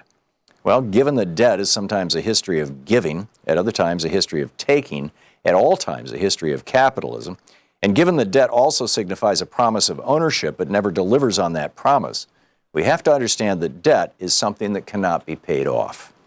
Debt, as Harney puts it, presumes a kind of individualized realization to a naturalized economy that is predicated upon exploitation.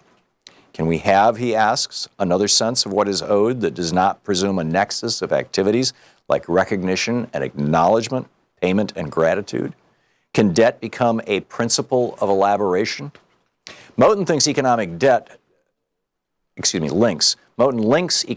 to the brokenness of being in the interview with Stefan Shukatis, who he acknowledges that some debts should be paid and that much is owed, especially to black people, by white people.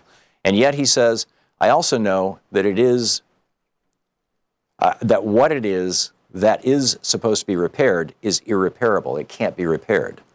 The only thing we can do is tear this stuff down completely and build something new, end of quote.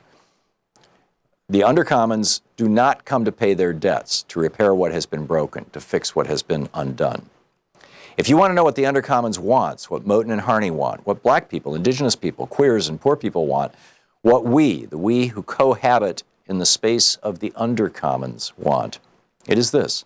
We cannot be satisfied with the recognition and acknowledgement generated by the very system that denies A, that anything was ever broken, and B, that we deserve to be the broken part. So we refuse to ask for recognition, and instead we want to take apart, dismantle, tear down that structure right now.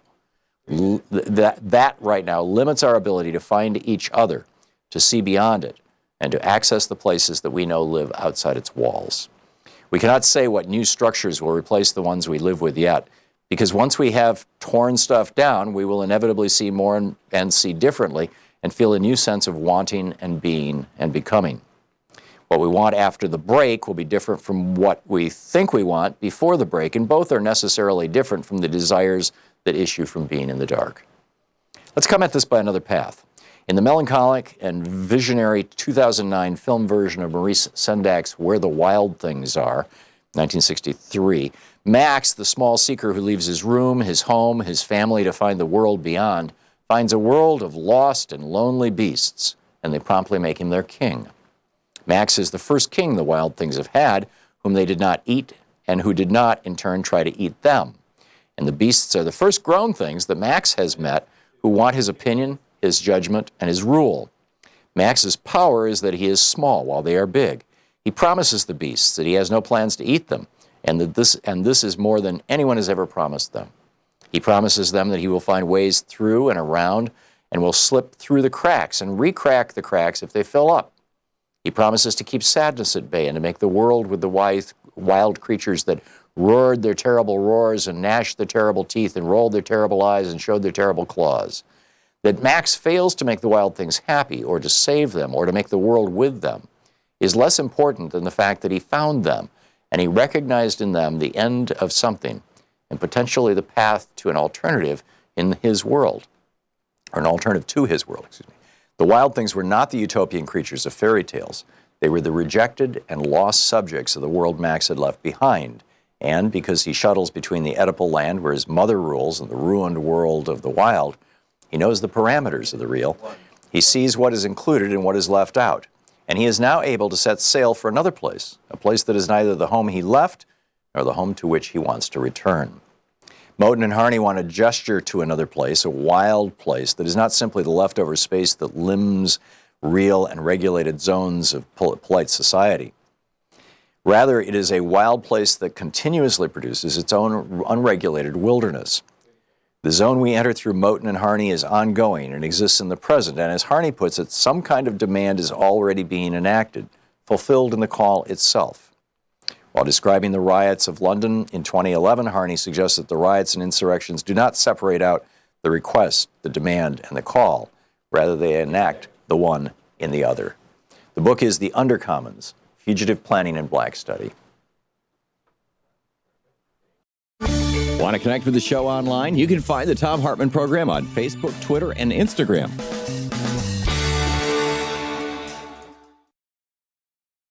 The Curse of Bigness by Tim Wu.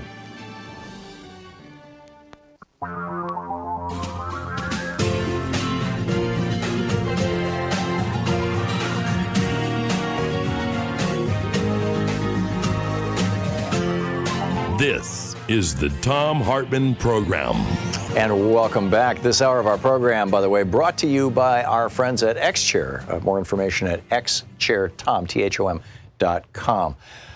We've been talking about the debates over the last 2 days. The debates have been going on for 2 days. We've been talking about it for the last 2 hours. And you know, where the party is at, I think that there's, you know, a broad consensus that CNN just, you know, 1 minute, 30 seconds, you know, you please beat somebody up. Hey, this person said this about you. Do you want to take a whack at that? I mean, it was like worldwide wrestling. You know, it was tragic, frankly. You've got a media organization that pretends that they're in the news business, but really they're mostly in the entertainment business, and they use news as the vehicle for that entertainment. And they were trying to get ratings. They were trying to, you know, more entertainment. You know, so this is the big battle. And I mean, we saw MSNBC do this, you know, previously, where you know, they were making it like, oh, you know, it's going to be Elizabeth Warren versus Bernie Sanders. The progressives are going to kill each other. No, not so much. Not so much at all. So it seemed to me like the big winner of the debates, in large part because of the format, was Donald Trump. And the big loser of the debates, at least the last 2 nights, was CNN. They just, you know, they came across as hacks. And it's real unfortunate. And you know, Bernie pointing out and Elizabeth Warren also pointing out that basically these were Republican talking points that were being thrown. And sir, do you support raising taxes on the middle class? Really? I mean, didn't we go through that with you know, during the George Herbert Walker Bush campaign, and it just, come on. Anyhow, Trump is continuing to attack Elijah Cummings, by the way, and tripling down.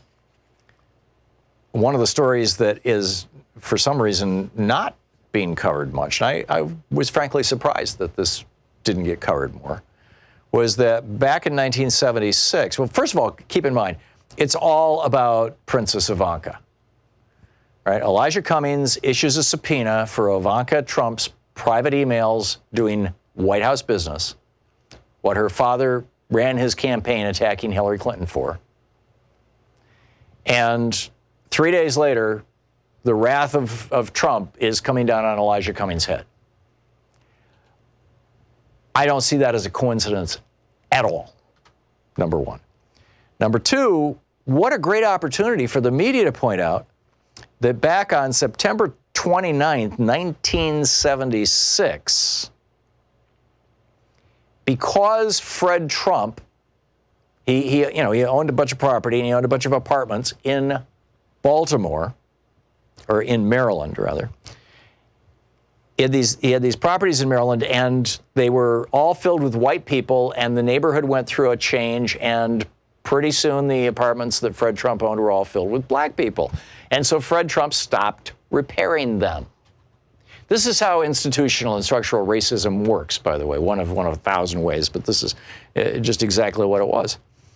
And so these disgusting rat and rodent-infested apartments that Fred Trump owned and that his son was leasing out, renting to people, were so bad, and by the way, Donald Trump was part of the Trump Organization at that point in time. This is from the Washington Post. When the notoriously frugal Fred Trump failed to pay for repairs by that July, his housing license was revoked, preventing him from signing new leases. The blow to his pocketbook spurred him to action. Trump agreed to fly to Maryland to meet with local officials on September 29, 1976. Instead, he was arrested.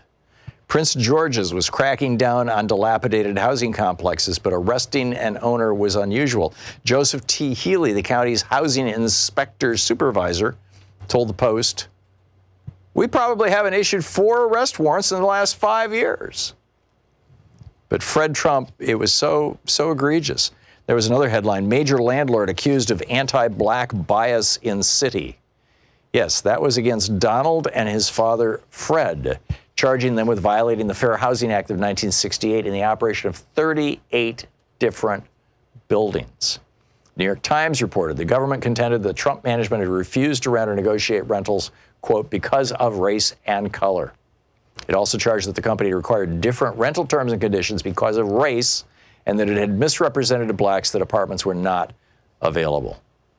And it goes on from there. Mold, mice infestations, their children were getting sick. I mean, the worst troubles may have been described in a 2013 court case involving Jasmine Cox's unit at Cove Village, an apartment complex that Donald Trump owned and ran. They began with a bedroom ceiling. Oh, excuse me, this is Jared Kushner's. Jared Kushner owned this. They began with the bedroom ceiling, which started leaking one day. Then maggots started coming out of the living room carpet. Then raw sewage started flowing out of the kitchen sink. It sounded like someone turned a pool upside down, Cox told me. I heard the water hitting the floor, and I panicked. I got out of bed, and the sink is black and gray. It's pooling out of the sink, and the house smells terrible. At Essex Park, this is another Kushner property, east of the city, Marquita Parmley, the truck driver, told me that she had a mouse infestation that was severe enough that her 12-year-old daughter recently found one in her bed. Parma also has a 2-year-old with asthma, which was aggravated by allergens in mouse droppings. She moved her own bed and other furniture, away from the walls to dissuade the mice, kept the family's laundry in tote bags after mice started appearing in the hamper, and vacuumed twice a day. Her neighbor told me it took weeks for staff members to replace a rear window that had been shot out by kids with a BB gun. Brilliant. This is Kushner. I mean, does any of this surprise you? It doesn't me. Anyhow, back to our conversations about the debates and picking up your phone calls and thoughts on this. Steve in Palmdale, California. Hey, Steve, what's up? Hi, Tom. It's nice to see you again. Thank you. Your points about the dysfunction of the debates on commercial television are well taken, as well as the much better stewardship of the League of Women Voters. But we already have a venue, C-SPAN, which is objective and non-commercial. We could, if C-SPAN were carrying debates, if C-SPAN ran 30-minute interviews or 60-minute interviews with every candidate that reaches the threshold that they used to qualify them for the debate, we would all have access to it. We would not be bothered by these commercial, well, the ads wouldn't be run, and nobody would be pushing any network personalities. Right. Yeah, but C-SPAN is a great option, or as would be free speech TV, frankly. But I think C-SPAN is more likely. It's more ubiquitous. Yeah. And I also wanted to mention one more thing regarding impeachment. It worked for the GOP. They didn't remove Bill Clinton, but they won the White House and both houses of Congress in the 2000 election. The impeachment was over in '99. They won the very next election. Yeah. Yeah. Why aren't we seeing that now? There's no downside for Democrats. Yeah, and now you've got a majority of Democrats calling for an impeachment inquiry, and I think, a public hearing that has the word impeachment attached to it, and somebody needs to run it by the Supreme Court really fast and confirm this is now an Article 3 process, not an Article 2 process. In other words, this is the equivalent of a grand jury, not merely a congressional committee asking questions. Steve, thank you for the call. We'll be back with more of your thoughts and mine on what we've been watching over the last 2 days in this weird little circus. This is the Thom Hartmann Program. Stick around. We'll be right back. It's the Thom Hartmann Program, helping you win the water cooler wars.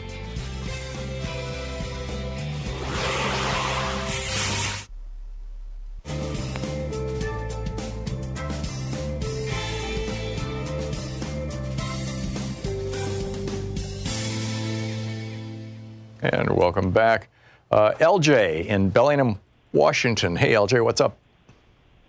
Not much. You're wondering how we got here, okay? It goes back to when Bernie had hair color like yours and a lot more like yours. Okay. Think like this whole thing with the educational thing. How this crisis, we voted them in.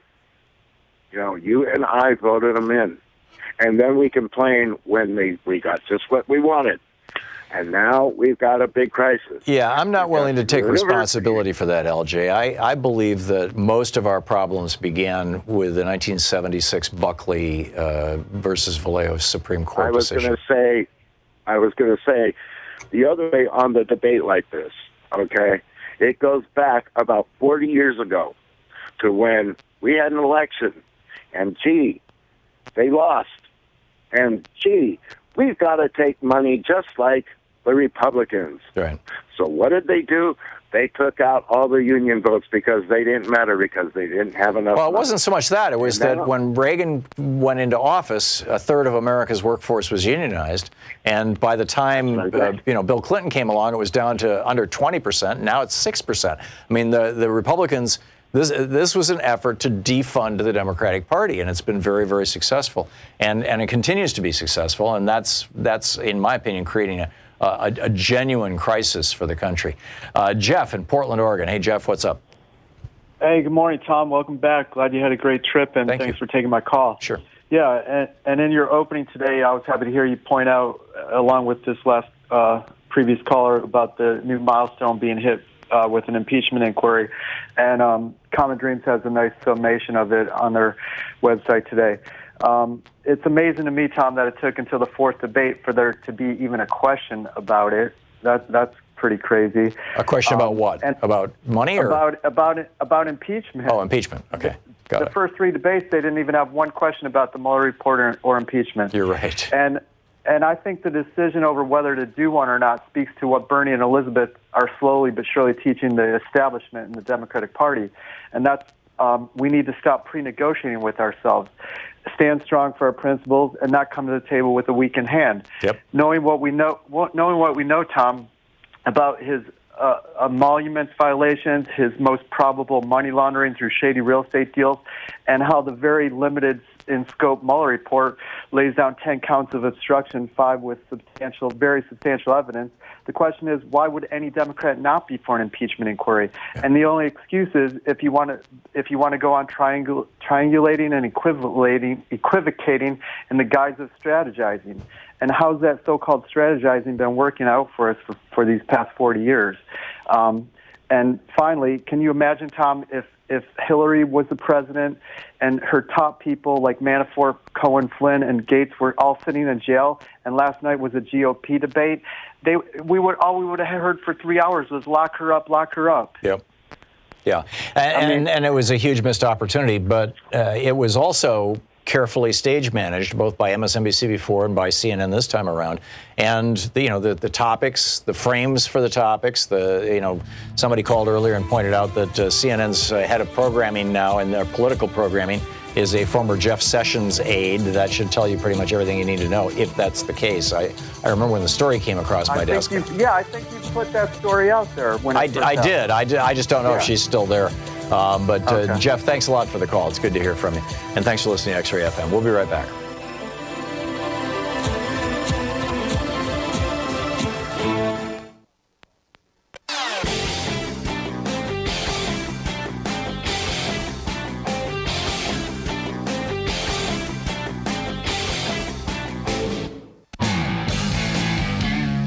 It's 19 and a half minutes past the hour. Welcome back. Thom Hartmann here with you. Paul in Woodinville, Washington. Hey, Paul, what's on your mind today? Oh, well, I'll make a comment about the debates here. I'll just sum it up here quickly. I didn't have a big problem with the format because, the questions being framed in Republican talking points, because this is what the candidates are going to be facing, so they might as well get used to it. Yeah, that is the upside. As far as Jake Tapper and such setting the candidates up to attack each other, the candidates who decided to take the bait, that's on them. I mean, you could say, I don't know what Senator Booker said, but here's my position. You don't need to take the bait. That's up to them. Yep. As far as the healthcare part, which is all I get to, is that for all the hit we hear about the choice that people with private health insurance have, I'm sorry, but for most of them, for 99% of them, it's your employer who chose your health care. Right. Based on what's good for your employer. If it's good, if it worked for your employer, if it was affordable to your employer, that's what they chose for you. You had nothing to say about this is how much they're taking out of your check for it. And when you change employers, your next employer will choose it for you. So really, in terms of choice, Republicans keep talking about choice. The only thing that's come along that offers really any choice is the Affordable Care Act. I mean, that's getting on the exchanges. And by the way, Grover Norquist, I was also irritated with his talk. Yes, companies can band together to buy insurance in the Affordable Care Act. And by the way, since 2016, so could states band together and you could buy insurance across state lines, although that's been a possibility. He has a presence in more than one state. From the 1970s, the ERISA laws have allowed companies to do that. And by the way, Grover Norquist, his shotgun approach to debate, I have to just interject here, Tom, making these hypothetical facade analogies about food and everything else to basically get off the topic. That's a Republican strategy. Oh, yeah, and his straw man arguments, yeah. But the other thing, the other thing is, Andrew Yang talked about last night when Tim Ryan said on the Tuesday night, oh, these unions have fought for their health care, and now you're going to take it away. Andrew Yang said, let's take the issue off the table so that employers and unions don't have to fight about it. Right. They can talk about other things. That's the whole idea. And then the numbers that came up last between Harris and Biden got very confusing. Let's look at it this way. We spend 19% of our GDP. That's our national health care bill. Our GDP is slightly over $20 trillion, so 19% of that is $3.8 trillion. We are pushing $4 trillion a year for health care this year. I'm sure we can do much better than that with a single-payer plan, Medicare for all plan. And that's the part that people did not talk about last night, is it's $4 trillion a year, and finally Biden got to calling it $30 trillion or $3 trillion, and it would have been, on our current present course, we'd be spending over the next 10 years $40 to $55 trillion. Right. Yeah, and this was where the Koch brothers did the math and were shocked to discover.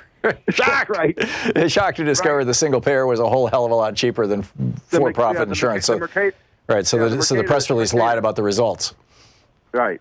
Or didn't lie. It was a lie by omission. They neglected the the for-profit part of it.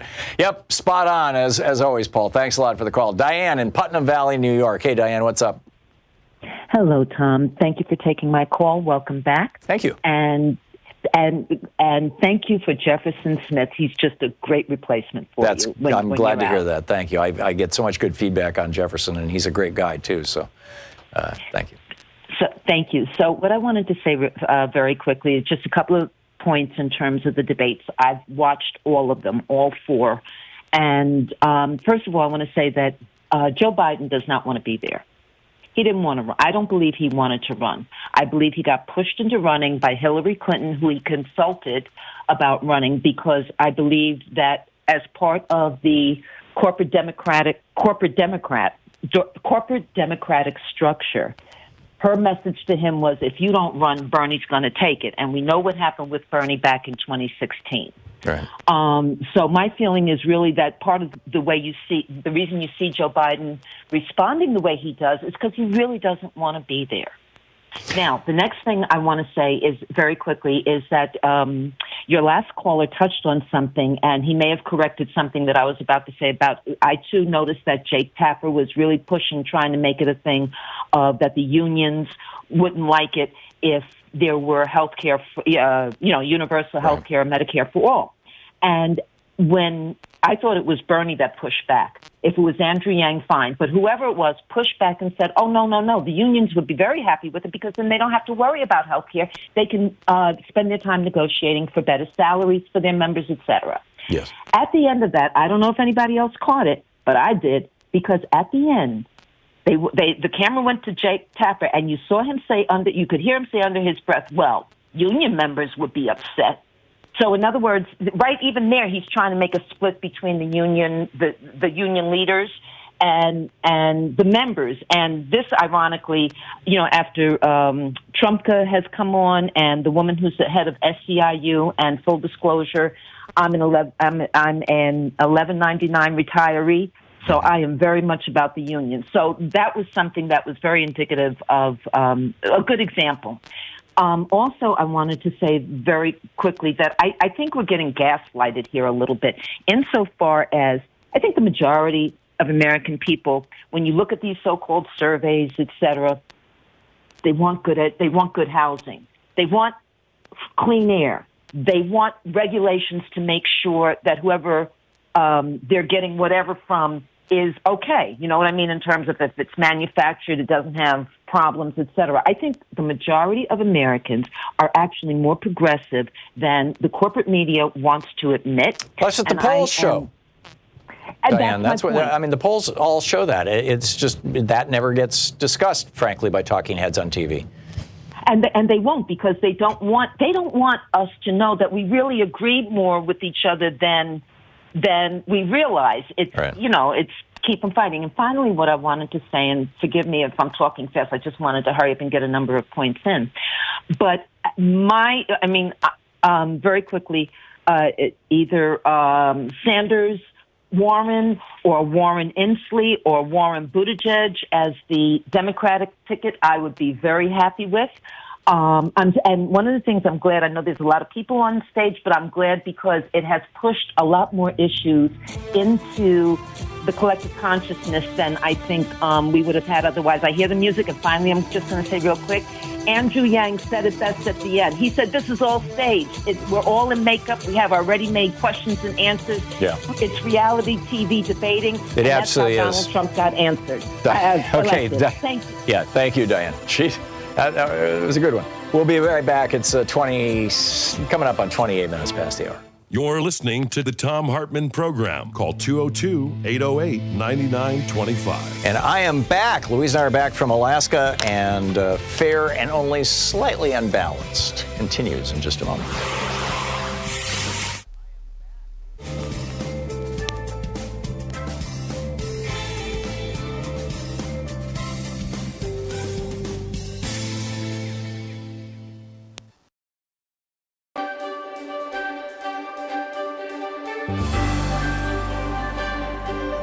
We're reading today from Warrior Is by Harley and Robin Zephyr.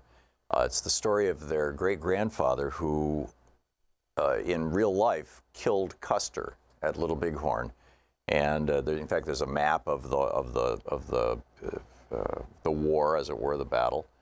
And they say that he is now the spirit keeper of Custer, which is remarkable. And there's a page-and-a-half introduction to the book, and then it becomes, a historically accurate novel, basically. This story is the traditional and cultural account of the life of Nikogju Lakota warrior Mato Nyanpi, saved by bear, which his name in English, also later known as Scarleg. Warrior is based upon a true story. What you are about to read has been told to us through our family, passed down as oral history from generation to generation. Every family has its own story. This is ours. It's up to you to visualize and experience the events described herein in order to determine what you believe or what you choose to accept from what you learn from these pages. You've likely never read a story quite like this before. In Warrior Is, the reader is able to visualize and experience the events and circumstances of Mato Nyanpi's life. Many times the story is told in the present tense, such as if you were walking with Saved by Bear and his people as the events unfold. This was our original manner of storytelling. Other times the story is narrated in the past tense to account for a past perspective. Those of us who may not be entirely fluent in particular words or specific language as much as we may be fluent in spirit and honest communication, the life messages many times can be more meaningful than just the written or spoken words. Warrior Is follows the timeline from the time of creation, moving through Saved by Bear's birth in 1849 and going up to July 1876, 2 weeks after the Grass Battle. Please exercise your free will and follow your conscience when reading this story. The spiritual side is called upon you to open your spirit so that you may read this tale and learn about these events through your own spirit. And, continues sort of like in that line, but here, right to the book. Prologue. He smelled the yellow of the sun. His spirit was alive and energetic. He felt the energy in his chest and all along the blood running through his veins. He looked to his left to see his great friend by his side. The strong scent of sage caressed his nostrils and reminded him of home. The movement over the high-running hilly ridge to the south caught his eye. He and Swift Bear sensed and felt the pathway opening up. So much had occurred so quickly, so suddenly, so dramatically. Their call to duty, his call to duty, filled his mind, his heart, his spirit. Today, it was meant to happen. It was presented to the people from the Creator. The plan was made. The warriors summoned. The preparation was done.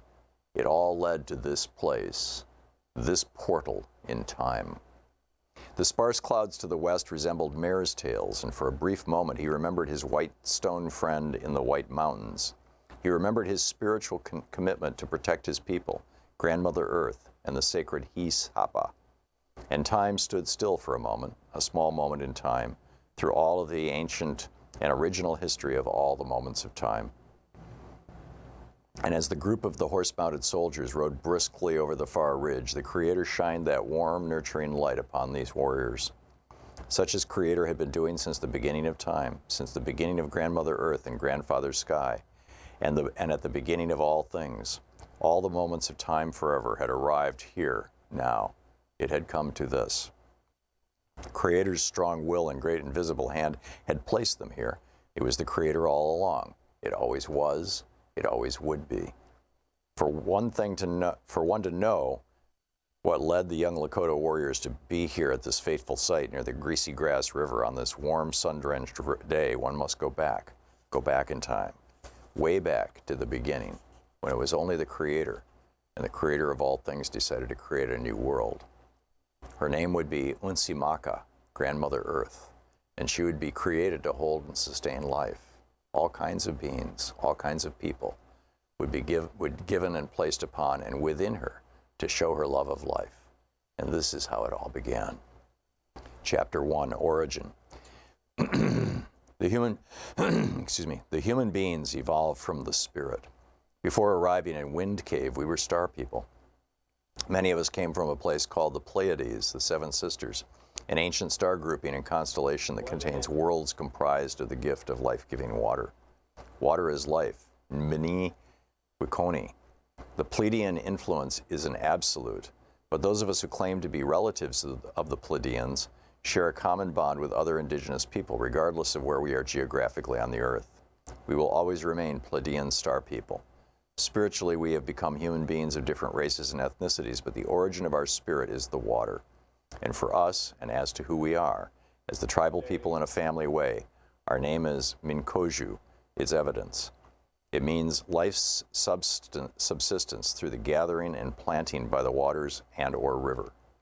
The Minikochu spend their lives living by the waters.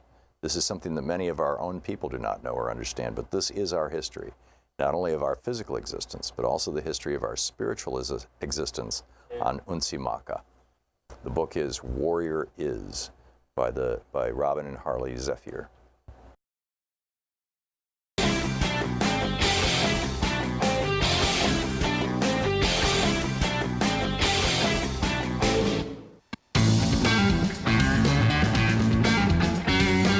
Welcome back. Thom Hartmann here with you. Just a couple. Nick Kristoff's got an interesting op-ed. I think this went up a day or so ago, but it's on the front page of the New York Times today, the electronic edition.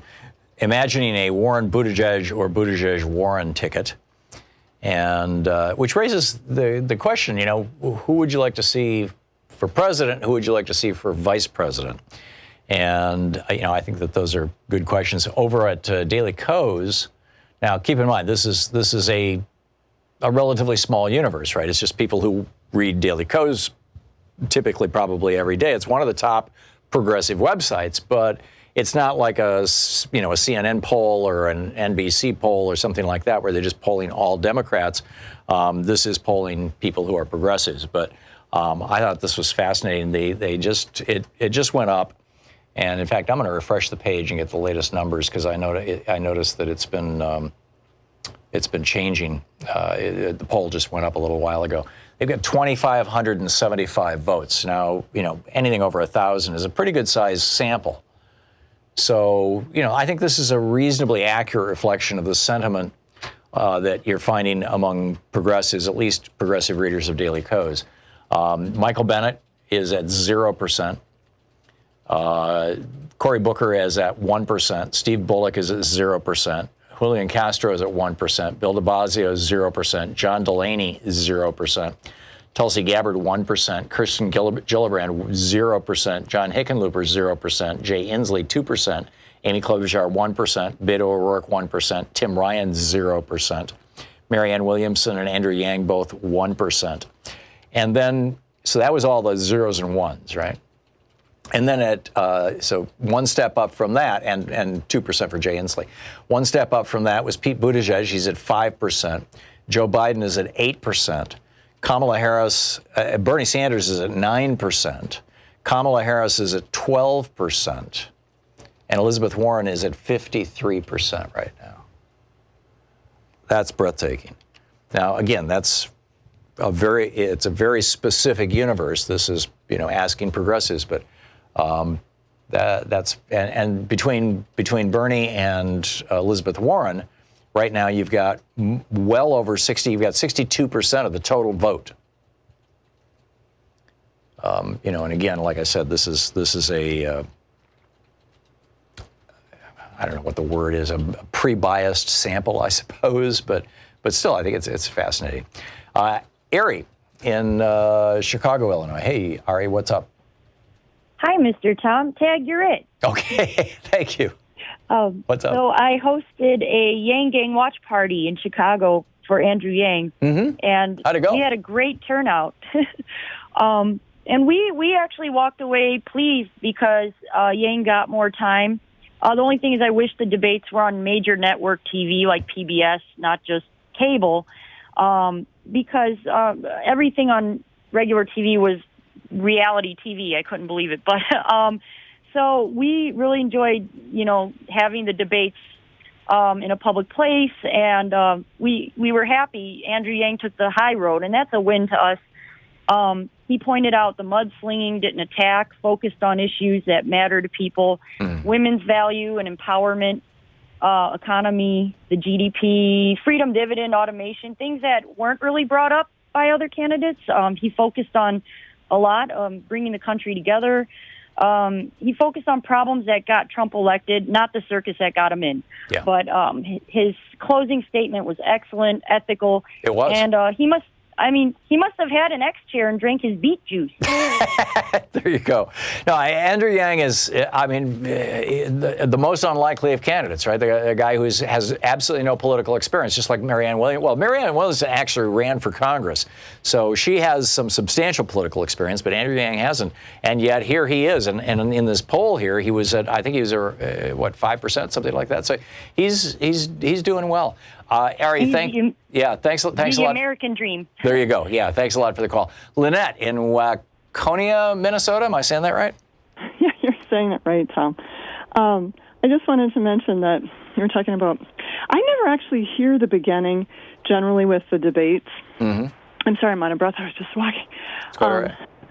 And I couldn't believe what I heard because, like you were saying earlier, you said all-star wrestling. I was thinking it sounded just like a boxing match. Yeah. I couldn't believe it. I'm listening in my car, and I thought it was a skit. Honestly, I thought, oh, someone's putting on a skit, you know. Right. But no, it was the actual news, and I was like, wow, is this how they announce it every time they do it? Because I just thought it was just like a joke. It was cartoonish. Yes. Like, this is our politics, and they're announcing it like this. And this is the fate and future of our country and of the world. That's what's at stake here. I mean, the other thing, when Randy Rhodes called in, I just wanted to mention one other thing. She said Network, the movie. If you remember the Mary Tyler Moore show back in the 70s, they also had a really good show called The Good Time News, and it was about they got a new program director, and his line was they had to change their format of the news because you can't sell the news. And that was the whole joke of it, and of course, you know, Mary's boss is like, it's the news, you can't mess with it. Right. And so they wanted to make it, you know, more conversational. Right. And I remember that segment. Yeah. Yeah. It's kind of like tying into what she was saying. It's like, so, you know, people in the news business at the time obviously saw these red flags coming up, and Ted Baxter would have been a great person to be, you know, on Fox News. And he was always trying to do what Fox News would now allow, and he'd be a star, and he was always getting in trouble for, you know, going off topic and giving his opinion. And yet that's exactly what we have now. Yeah, and he was a joke. He was the buffoon. He was a joke. I mean, he was the butt of the joke now, and now we're the butt of the joke, and Fox News is the joke. And, you know, excellent point. Excellent point. Thank you, Lynette, for calling and making it. Ronald in Chicago. Hey, Ronald, what's up? Hey, Tom, how are you? Good. What's on your mind? Good. I was just thinking, sitting in my house and listening to the debate. Mm-hmm. You know, as long as the networks have control over the format and what's asked, we're never going to get everything we need, or even not everything, but some of the things.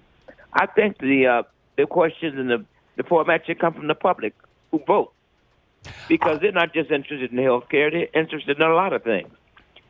Yeah, I think it would be interesting to have the questions come from the candidates themselves or from the party. And, you know, that, because then, you know, we would be talking about what they consider to be important. Instead, we're talking about what Jake Tapper thinks is important. And I, frankly, don't give a rat's ass what Jake Tapper thinks is important. I mean, you know, he's a nice guy. I had lunch with him once, but it's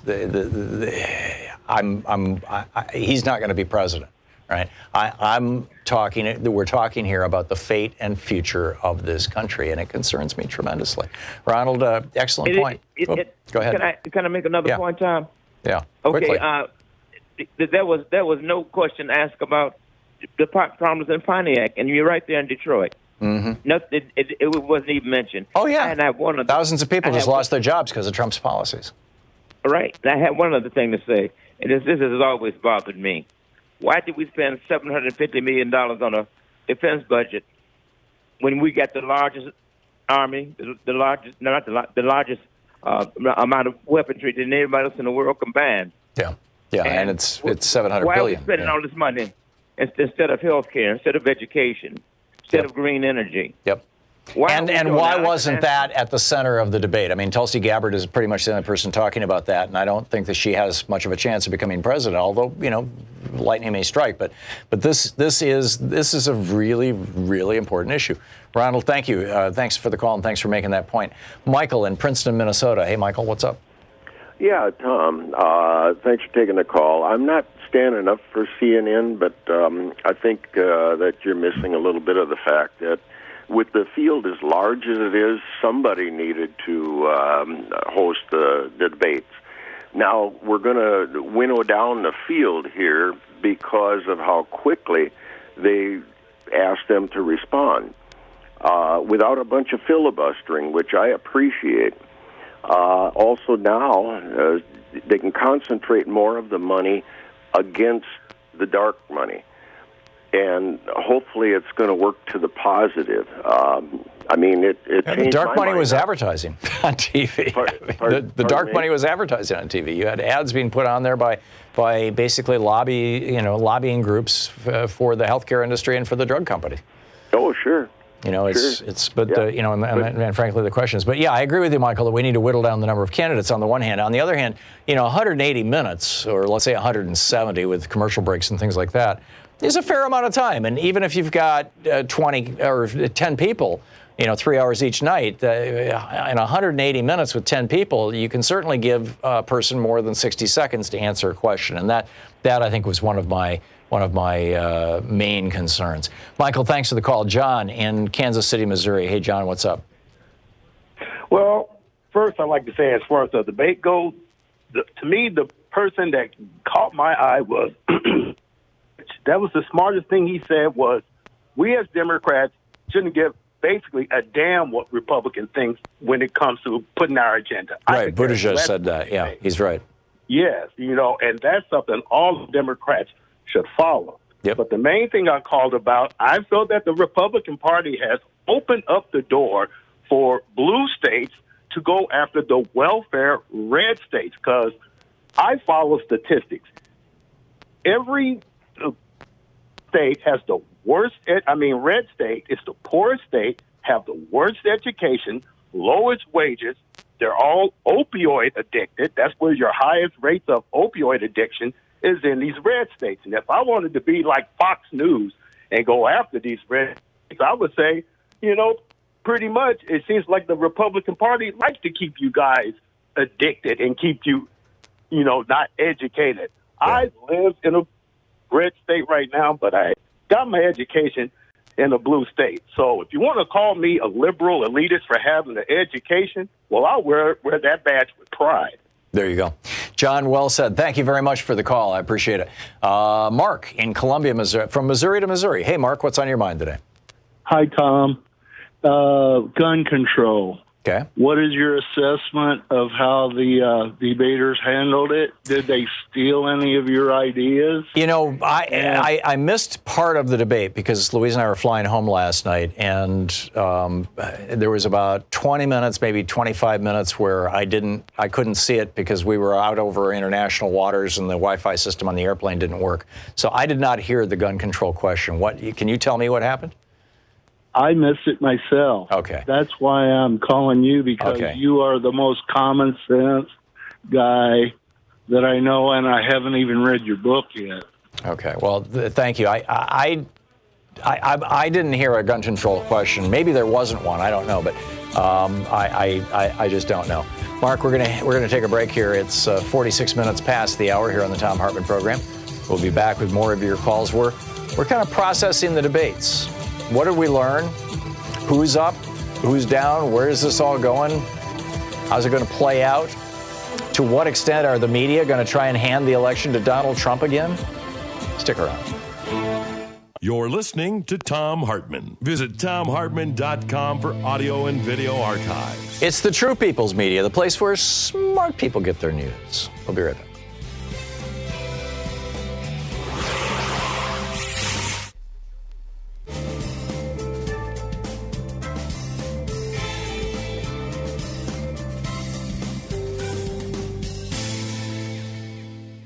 And welcome back. Chris in Brooklyn, New York. Hey, Chris, what's on your mind today? Yeah, hi, Tom. How you doing? Good. This is the deal.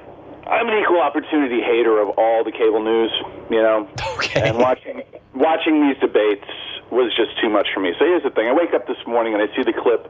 It's, Kamala Harris gets taken down by Tulsi Gabbard. That's what Gabbard's good at. She's like that. She's like the fly in the ointment who gets a point across that the rest of these corporatists are not going to touch. And I give her that, but I still don't trust Gabbard deep down. Anyway, right after the debate, I see Anderson Cooper talking to Tulsi, and what is his mantra? Is Assad a murderer? Right. Is Assad a murderer? Oh, I saw that clip, yeah. I saw that. Oh, I'm so sorry. I have you on speakerphone. Anyway, but long story short is, like, the next morning they have the CNN morning shows or the Happy News, and all the people are out with Harris just giving her talking points like, we're going to play the clip for you first, okay? Now we're going to talk about what happened. They do not touch the facts, the details that Gabbard had put out there. It's all about damage control and, oh, ho, ho, she's just a lower-tier candidate. Yeah, it's sports. This is politics as sports. This is what the networks do. And you're right on your... Go, sorry. No, I was just going to say that's basically all they know how to do. They know how to do reality TV. They know how to do sports, and that's what we've got. We've got this weird hybrid of both. And that is all we're going to have. And the thing is, going forward with these people, man, it's just like, yeah, we need to get this back from, the networks. We need to get it back. It's going to be another Donald Trump walk-away in 2020, Yeah. That's just the way it's going to be going. But anyway, everyone else is going for Warren, so am I, and I'm not usually the kind of person that would go that way, but I think she's got the best bet. I think she would be a hell of a candidate, but then I think that's true of many of these people, and I would vote and work for any of them, the bottom I'll give line. you the reason why with Liz Warren is just that they've already had 6 to 10 years to castigate her, make her look like a demon. Oh, yeah, and Trump has done his Pocahontas routine with her and all that, and it just doesn't stick. She rises above it. I think it's going to come down to a 60-40 break in, like, the hardcore 40% of Trumpers and then the 60% of people, if we can get the non-voters to come out. Yeah. Then we can get rid of this guy. Yeah, I'm with you. Thanks a lot for the call. Mary in Warrenton, Oregon. Hey, Mary, what's up? Oh, hang on, Tom. Let me turn the speaker off. I hear you just fine. I might be wearing rose-colored glasses. I think the Democrats are going to win big in 2020, and I think they're going to win in the state positions as well. And so I think everything's going to be great. But Joe Scarborough and Mika Brzezinski brought up a topic this morning, and I had to think about it. And, I think maybe they have a real good point. What they were saying is, do you remember what it took to get health care passed? Mm-hmm. And it took 2 years. It took everything everybody had. They had to throw in the public option to get it through. And the minute they got it through, the Republicans and all the backlash started happening for years. Sure. They lost 1,000 positions across the states and in the Congress and everywhere else. And, we're just now kind of coming back from it all. And so the question was, what they were saying is if the Democrats push this progressive Medicare for all through, we're going to get the same backlash, and in 2 years... Yeah, keep in mind, Joe Scarborough is a Republican. Now, that may not be right, but I wondered what you thought of it. I think that we should be unafraid. I don't think that we should be afraid. And I think that, big, bold moves actually work. So Obamacare wasn't bold enough for me.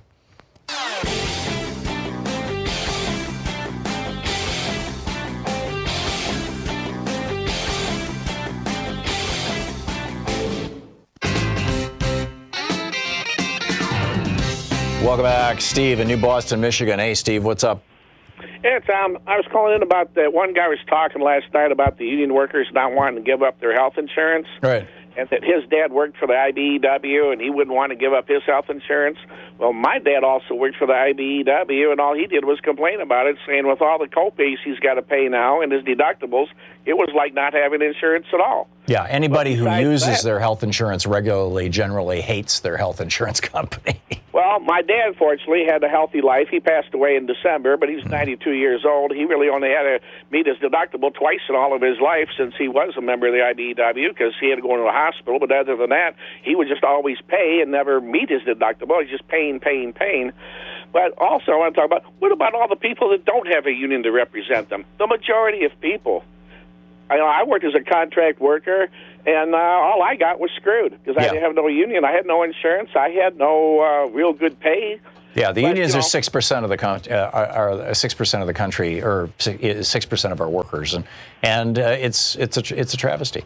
Yeah, spot on, Steve. Thank you very much for the call. Lee in Milwaukee, Oregon, listening on X-Ray FM. Hey, Lee, what's why up? are we calling it private health insurance, and when did we start doing that? Private has good connotations for the public. They think of their rights to privacy. They think of their private property. We need to call this stuff what it really is. It's corporate commercial insurance. It's for-profit use insurance. That term instead of private, I think the debate will shift a lot. Yeah, I agree with you, and I think that, frankly, we should start calling it for-profit health insurance and stick with that. Thank you, Lee. Well said. Patrick in Los Angeles. Hey, Patrick, what's up? Tom, hey, yeah, welcome back, by the way. I can promise you that, by the way, I've worked in the healthcare industry for about 20 years. If people union members are complaining about the fact that their healthcare coverage gets taken away, that they have to take, a single payer plan, I can promise you that plan that they were negotiated for is an extremely expensive plan. Yeah. It would be, in other words, those people would have taken a pay cut or taken less of a pay increase in order to have that plan. Yeah. Here's the thing. The big difference, if I may, very quickly. Somebody called and said Joe Scarborough was saying this morning, look how hard it was to get Obamacare through. Obamacare is corporate health insurance, and it, unfortunately, thanks to the Supreme Court, doesn't cover everybody in the United States. I think that if you want to look at a parallel, there's two. Number one, what FDR did with Social Security. The Republicans yelled and screamed and called it communism, but it was insanely popular. Everybody loved it, number one. And number two, in Canada, Tommy Douglas was the guy who was a legislator in Saskatchewan back in the 50s who passed Medicare for All in that province. And it spread then all the way across Canada over the next decade, and he is now considered one of the most popular politicians in the history of Canada. So there you go. That's right. And they've been demonizing President Obama, well, from the very beginning, for other reasons. But on top of that, Obamacare, and it's always been it's never been Obamacare. It's always been the Patient Protection and Affordable Care Act. That's the full name of the law. Yeah, Patient Protection Amen. I am totally with you, Patrick. Thank you for the call. I've got a call here from the 580 area code. What's your name and where are you calling from? My name is Carol Ann Farrell, and I'm calling from Oklahoma. Okay, what's on your mind, Carol? I want to take us back to our roots a little bit. Please don't hang up. We are supposedly one nation under God. The 10 Commandments work perfectly with the Constitution if it's executed properly. And I just want to say one more thing. Law without mercy is not law. And that's just all something to think about. I'm 72, and I've thought about all this for a long time. Yeah, well, and I want you. Carol, you said it very well. Thank you for the call, Tim. Tim, I don't have a city for you, but it looks like you're in Los Angeles from your area code. You've got the last 30 seconds, Tim. What's up? Oh, I just wanted to give you my take on the debates last night. I watched all of them. Is that I thought like Joe Biden is Caesar, and everybody else Brutus gathering around to give him a few stabs. Yeah. Yeah, and again, this is, the format drove this, the media coverage drove this, and rather than building up our expectations that, hey, we're going to learn how single payer could work, or we're going to learn how to take on the big banks, or we're going to learn how to break up big monopolies, instead it was, we're going to learn who's going to hurt whom. And I think our media has just done us a bad one here. And it's a crying shame because it's not good for the future of this country. This is serious stuff. It's the fate and future of America. Anyhow, don't forget, democracy is not a spectator sport. It requires you. Get out there, get active, tag, you're it. We'll be back tomorrow, same time, same place with Anything Goes Friday. Thanks so much for being with us. You've been listening to Thom Hartmann. For audio and video archives, visit thomhartmann.com.